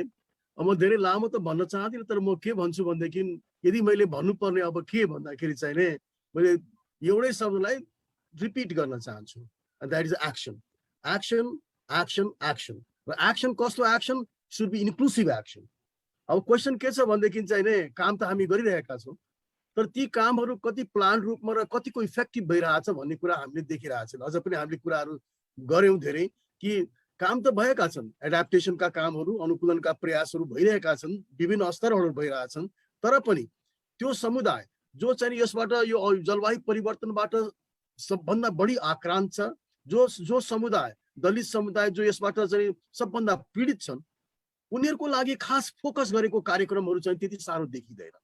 उनीहरूलाई नै लाभान्वित हुने किसिमले चाहिँ नि कुनै यस्तो किसिमको प्रयासहरू चाहिँ गभर्मेन्टबाट भइरहेको वा विभिन्न जुन सङ्घीय निकायहरू छन् त्यसबाट भएको चाहिँ देखिँदैन। हामीले चाहिँ आफ्नो अनुभवहरूको आधारमा, अरू देशका अनुभवहरूको आधारमा हामीले केही कुराहरू राख्यौँ। तर एउटा के छ भने एउटा आवश्यकता के पनि छ भनेदेखि हामीसँग पनि धेरै नलेज ग्यापहरू छन्। वास्तवमा के असर परेको छ दलितहरूमा र कस्तो किसिमले फ्याक्ट्स फिगर्स दिएर चाहिँ भन्न सक्ने स्थिति हाम्रो अझ पनि त्यति साह्रो प्रष्ट भइसकेको छैन।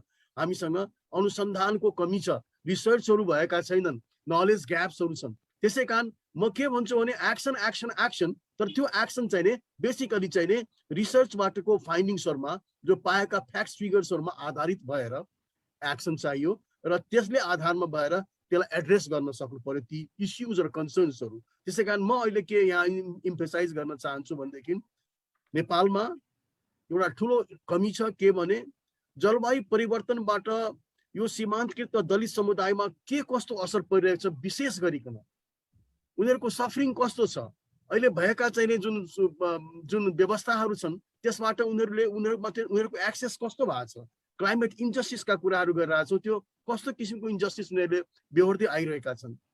यी सबै कुराहरूको लागि हामीले एउटा चाहिँ समष्टिगत रूपमा विभिन्न रिसर्चहरू गर्नु आवश्यक छ र रिसर्च हामीले इमिडिएट थाल्नुपर्ने हुन्छ र त्यो रिसर्चको आधारमा त्यसबाट प्राप्त भएका फ्याक्ट फिगर्स र नलेजहरूको आधारमा चाहिँ हामीले एक्सनमा जानुपर्छ र विभिन्न निकाय, स्थानीय स्तर होस्, प्रान्तीय स्तर होस् या नेसनल लेभल वा इन्टरनेसनल लेभल जुनसुकै लेभलमा भए पनि त्यसबाट चाहिँ त्यसलाई चाहिँ हामी कसरी प्रभावित गरेर त्यो रिसर्चको आधारमा यो इन्क्लुसिभ रेजिलियन्सका हामीले अघि कुरा मैले गरेँ, त्यो इन्क्लुसिभ रेजिलियन्सलाई कसरी मूर्त रूप दिने, कसरी मेटलाइज गर्ने त्यहाँतिर लाग्नुपर्छ भन्ने मेरो भनाइ छ।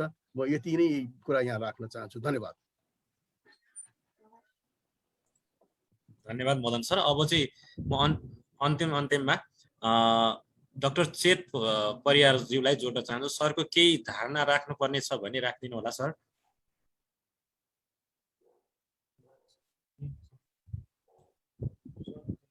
सर हजुर म्युटमा हुनुहुन्छ।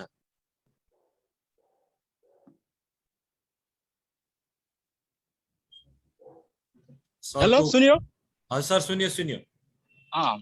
अब धेरै राम्रो प्रश्न सोध्नुभयो। समग्रमा यो ग्लोबल वार्मिङ र क्लाइमेट चेन्जबाट चाहिँ मुक्ति पाउनलाई एडप्टेसन र मिटिगेसन मेजर्सलाई चाहिँ इम्फेसिस दिनुपर्छ।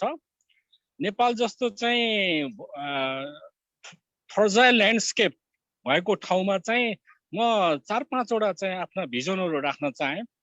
1 नम्बरमा चाहिँ पहाडको वर्गीकरण हुनु जरुरत छ। जस्तो हाम्रो चाहिँ हिमाल हाई माउन्टेन यस्तो भएको हुनाले चाहिँ 1/3 जमिन चाहिँ रिजहरूमा चाहिँ 1/3 जमिन अथवा 40% जति चाहिँ फोरेस्ट कभर हुनुपर्छ। त्यसपछि 60 डिग्री भन्दा स्लो भएको जमिनमा बसोबास गर्न हुँदैन। हर्टिकल्चर, जडीबुटी खेती गर्नुपर्ने अनि वाइल्ड लाइफ प्रिजर्भेसन यस्तो गर्नुपर्छ। तलको चाहिँ 15 देखि 30 डिग्रीको स्लोपमा मात्र खेतीपाती बसोबासको व्यवस्था गर्यो भने र भू व्यवस्थापन गर्यो भने यी ल्यान्डस्लाइड भूक्ष यस्तो किसिमको बाढी पहिरोबाट हामी रोक्न सक्छौँ। 2 नम्बरमा यो वाटरसेड म्यानेजमेन्ट, रिभर बेसिन म्यानेजमेन्टमा इन्डिभिजुअल रिभर बेसिनको व्यापक अध्ययन हुनुपर्छ र भू उपयोग अनि जलस्रोतको सदुपयोगको लागि चाहिँ इन्टिग्रेटेड एप्रोचमा डिप रिसर्च हुनु जरुरत छ। 3 नम्बरमा हरेक पहाडको स्लोपमा दक्षिणी भेगतिर बढी पानी पर्ने भएको हुनाले चाहिँ हरेक गाविसहरूमा चाहिँ 8-10 वटा चाहिँ पोखरीहरू खनेर त्यहाँ चाहिँ यो रेन वाटरलाई चाहिँ हार्भेस्ट गर्ने, त्यसलाई कलेक्सन गर्ने त्यो चाहिँ जरुरत छ। किनभनेदेखि रिलेटिभ ह्युमिडिटी मात्र बढाइयो भनेदेखि चाहिँ त्यहाँबाट इभापो ट्रान्सपिरेसन र इभापोरेसन म्याक्सिमम हुन्छ। त्यो भएको हुनाले जति पानीको चाहिँ एरिया हामीले बढाउन सक्छौँ ग्लोबल वार्मिङको इफेक्ट कम हुन्छ भन्नेमा म विश्वस्त छु। र यति भन्दा भन्दै र प्रकृतिलाई conservation, environment protection, ecosystem balance, environmental balance यी चिज हुनुपर्छ। र खास गरी हाम्रो नेपालमा 6000 भन्दा बढी नदीनाला भएको हुनाले यी नदीनालालाई व्यवस्थापन गर्न सकियो भनेदेखि हाम्रो ग्रिनरीलाई मेन्टेन गर्न सकिन्छ र यो जलवायु परिवर्तनको इफेक्टलाई कम गर्दै लान सकिन्छ। र अब जहाँसम्म दलित समुदाय चाहिँ भुलरेबल ग्रुप भएको हुनाले यसमा चाहिँ गभर्नमेन्टले विभिन्न निकायहरूसित कोअपरेसन गरेर कोअर्डिनेसन गरेर यो बटम टप एप्रोचमा गएर यिनीहरूको चाहिँ लिभलीहुड इम्प्रुभमेन्ट गर्नलाई र यिनीहरूको जनजीविकामा सहज पार्नलाई हरेक सेक्टर सोसियली, इकोनोमिकली, फाइनेन्सियली अनि त्यसपछि इन्भाइरोमेन्टली यी जम्मै चिजलाई विचार गरेर यो समुदायलाई चाहिँ केही समयको लागि संरक्षण गरिनुपर्छ र त्यस्तै किसिमका एक्सन प्लान बनाएर एक्सनमै जानु जरुरत छ। र यो खालि चाहिँ धेरै मुख चलाएर, धेरै भाषणबाजी गरेर, धेरै उथल पुथल मात्रै कुरा गरेर हुँदैन। यो समुदायलाई चाहिँ सही तरिकाले व्यवस्थापन यिनीहरूको लागि चाहिँ अलिकति स्थानान्तरण गराएर भए पनि यिनीहरूको चाहिँ जीवनस्तर उकास्नेतर्फ ध्यान दिनुपर्छ र विभिन्न विकृति विसङ्गतिलाई पनि चिर्दै अब नयाँ मोडबाट जानुपर्ने देखिन्छ। नत्र नेपाल गरिबी मात्र होइन, यहाँ चाहिँ विभिन्न किसिमको आन्दोलन भइरहेका छन्। अब यसलाई सदाको लागि चाहिँ गर्नुपर्छ, व्यवस्थापन हुनुपर्छ र अब समृद्धि र खुसियालीतर्फ उन्मुख हुनुपर्छ भन्ने मेरो मान्यता छ। Thank you very much. धन्यवाद डाक्टर शेरबहादुर परियार सरलाई। अब सुनिता खड्काजीको के अन्त्यमा केही धारणा राख्नु छ भने राख्नलाई अनुरोध गर्दछु। सुनिता खड्का म्यामलाई। Hello, thank you sir. यही क्लाइमेट चेन्ज केही सिलसिलामा पनि जुन मानवीय धनजनको क्षतिहरू हुन्छ त्यसमा पनि जुन हाम्रो त्यो ग्लोबल वार्मिङहरूको लागि पनि अघि सरहरूले बर्दियाबाट गऱ्यौँ भन्नुभयो। हामीले पनि एउटा यो बाणगङ्गा जुन नदी छ त्यसको यो बनगाईमा 30-35 घर धुरी बस्नुहुन्छ। उहाँहरूलाई चाहिँ हामीले त्यो जुन फ्लडहरू आउँछ त्यसको चाहिँ वार्निङहरू त्यस्तो सिस्टमहरू बनाएको छ कि त्योबाट नि उहाँहरूको धनजन क्षति हुने अनि बाढी आउँदैछ भनेपछि उहाँहरू अर्को ठाउँमा सुरक्षित ठाउँमा स्थानान्तरण हुने त्यस्तो खालको परिपाटी पनि छ। र यो क्लाइमेट चेन्ज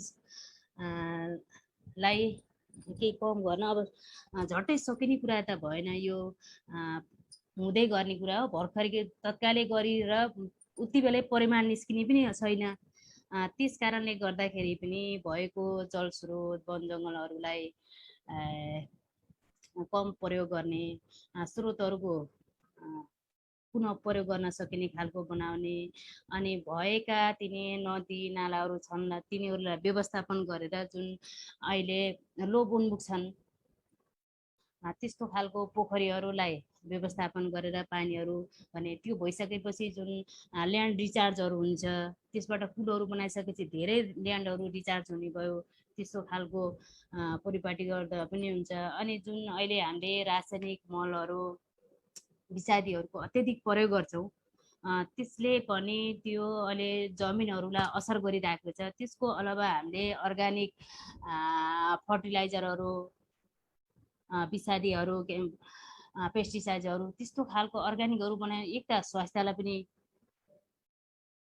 ठिक हुने भयो र अर्को जमिनलाई पनि ठिक हुने भयो र त्यस्तो खालको विधिहरू पनि अपनाउँदा ठिकै हुने भयो जस्तो लाग्छ र हामीले त्यो प्लान्टेसनहरू गऱ्यौँ भने र एउटा ग्रिन बिहेभियरहरू पनि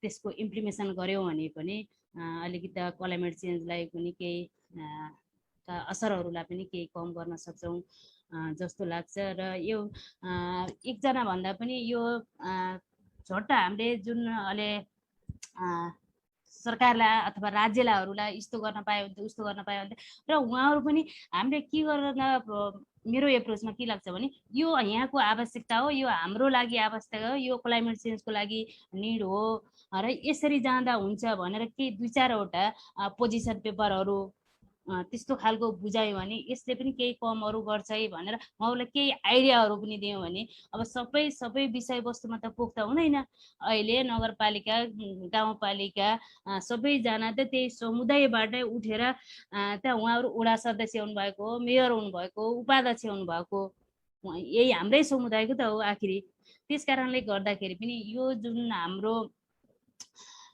जुन अनुभवहरू छ त्यसलाई सेयरिङ गरेर अथवा त्यसलाई वर्कसपहरू गरेर गऱ्यौँ भने पनि नगरपालिका सङ्घ संस्था जति पनि स्टेकहोल्डर हुनुहुन्छ उहाँहरूसँग मिलेरै काम गऱ्यौँ भने यो एकजनाले गरेर एउटा संस्थाले अथवा एउटा नगरपालिकाले गरेर त हुने यो सम्भव छैन यो सबै ठाउँबाट आफ्नो क्षेत्रबाट लाग्यौँ भने केही क्लाइमेट चेन्जबाट पर्ने प्रभावहरूलाई निर्मूल पार्न सक्छौँ भन्ने कुरा चाहिँ मैले यति नै राखेँ सर।